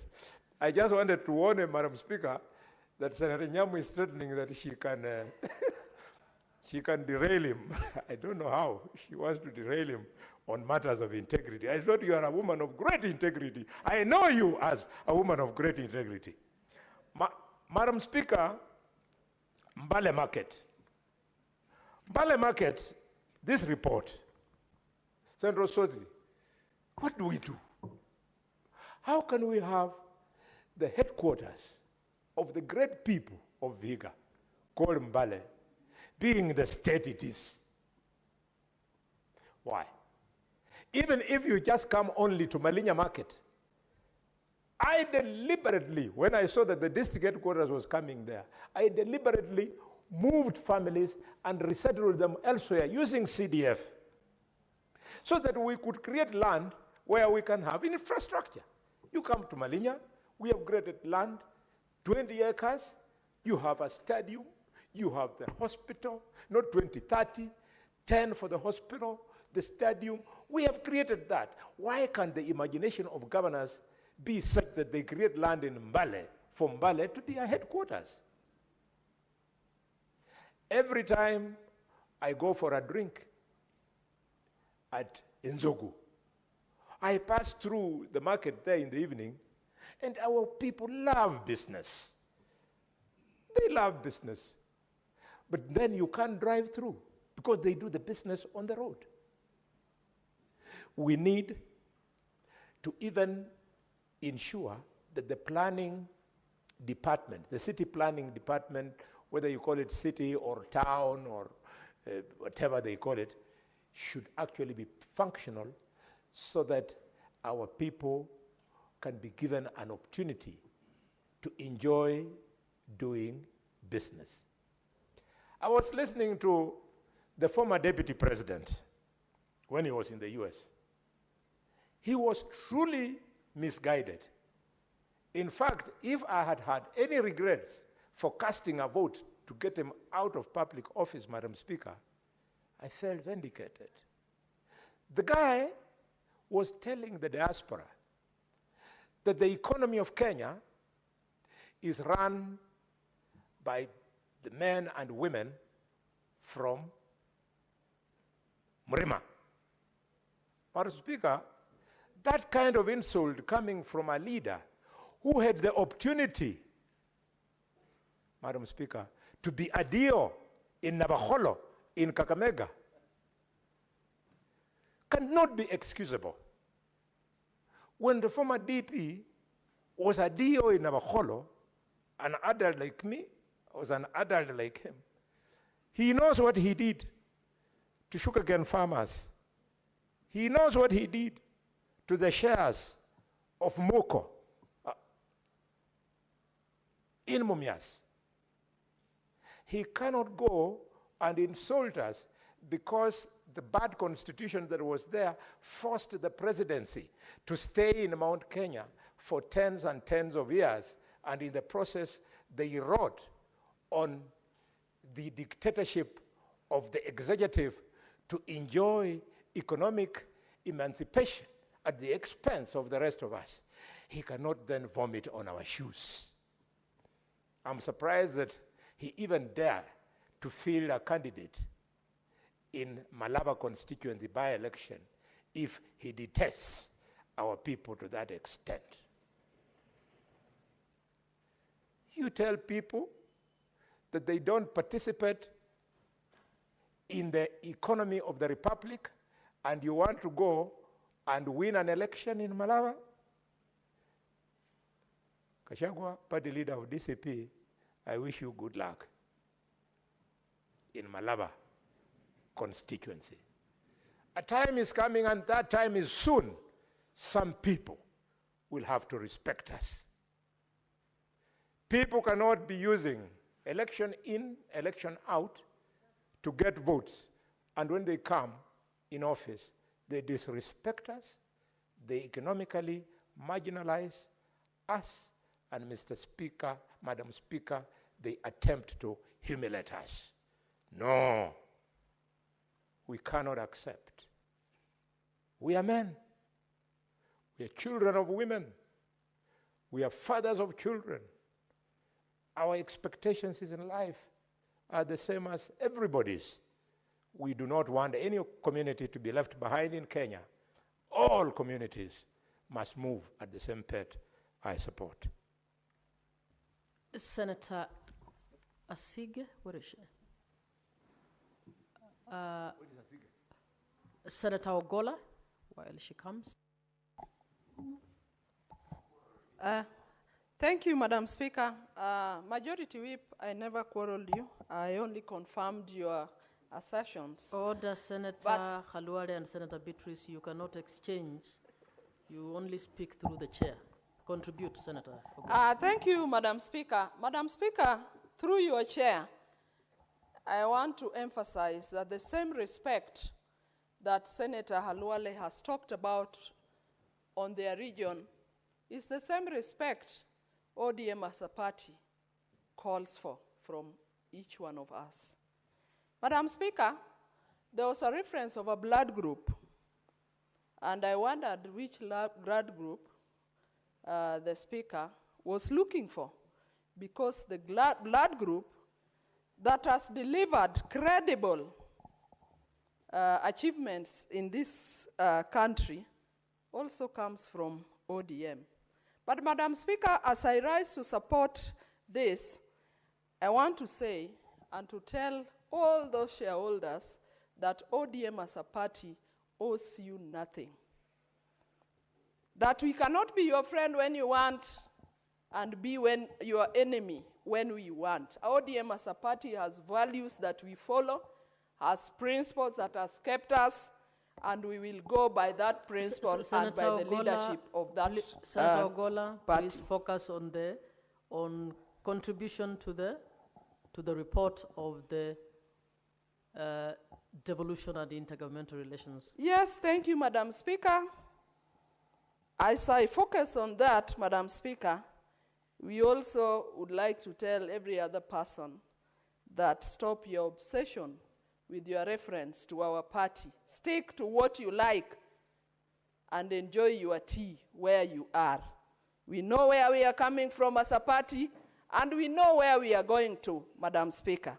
Madam Speaker, coming back to this, I want to say that, Madam Speaker, markets are the lifelines of our people and the lifeline of county governments and our people in general, as I've said, Madam Speaker. And I want to support that other than the counties that have been mentioned, every marketplace in this republic, every town, all the urban areas, Madam Speaker, they serve some markets. And that is why I support the initiatives that are going on in the Department of Urban Development, of the Ministry, of the construction of modern markets across the country. All that we are asking for, that this should happen in all the market, all the urban centers in this country. Madam Speaker, it is pathetic to see the state of certain markets in this republic. Our people, the business people and business women in this country, deserve to do their businesses with dignity, Madam Speaker. And that's why when you see certain markets being constructed, we support that. And we say that the infrastructure being put in those markets are a key requirement of our people. Madam Speaker, our people's livelihoods are run across these markets with the businesses that are done.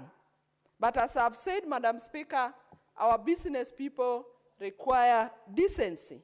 Madam Speaker, when I narrow down, even to where I come from, that is their constituency, I personally, as somebody coming from that sub-county, would like to see modern markets in most of our urban centers. Kodiera Market was done sometimes back with Her Excellency Governor Wanga when she was a woman rep. It was great then, but Madam Speaker, I feel with the population that is there, all of us are getting to Homa Bay County in the next few days as we go to attend the devolution conference. And I know, Madam Speaker, on your way to Mbita, you have often seen the busy market on the highway as you go to Mbita called Kodiera Market. There are women selling potatoes there. There are few of you, especially the believers of shares, who think that businesses are only a limit to their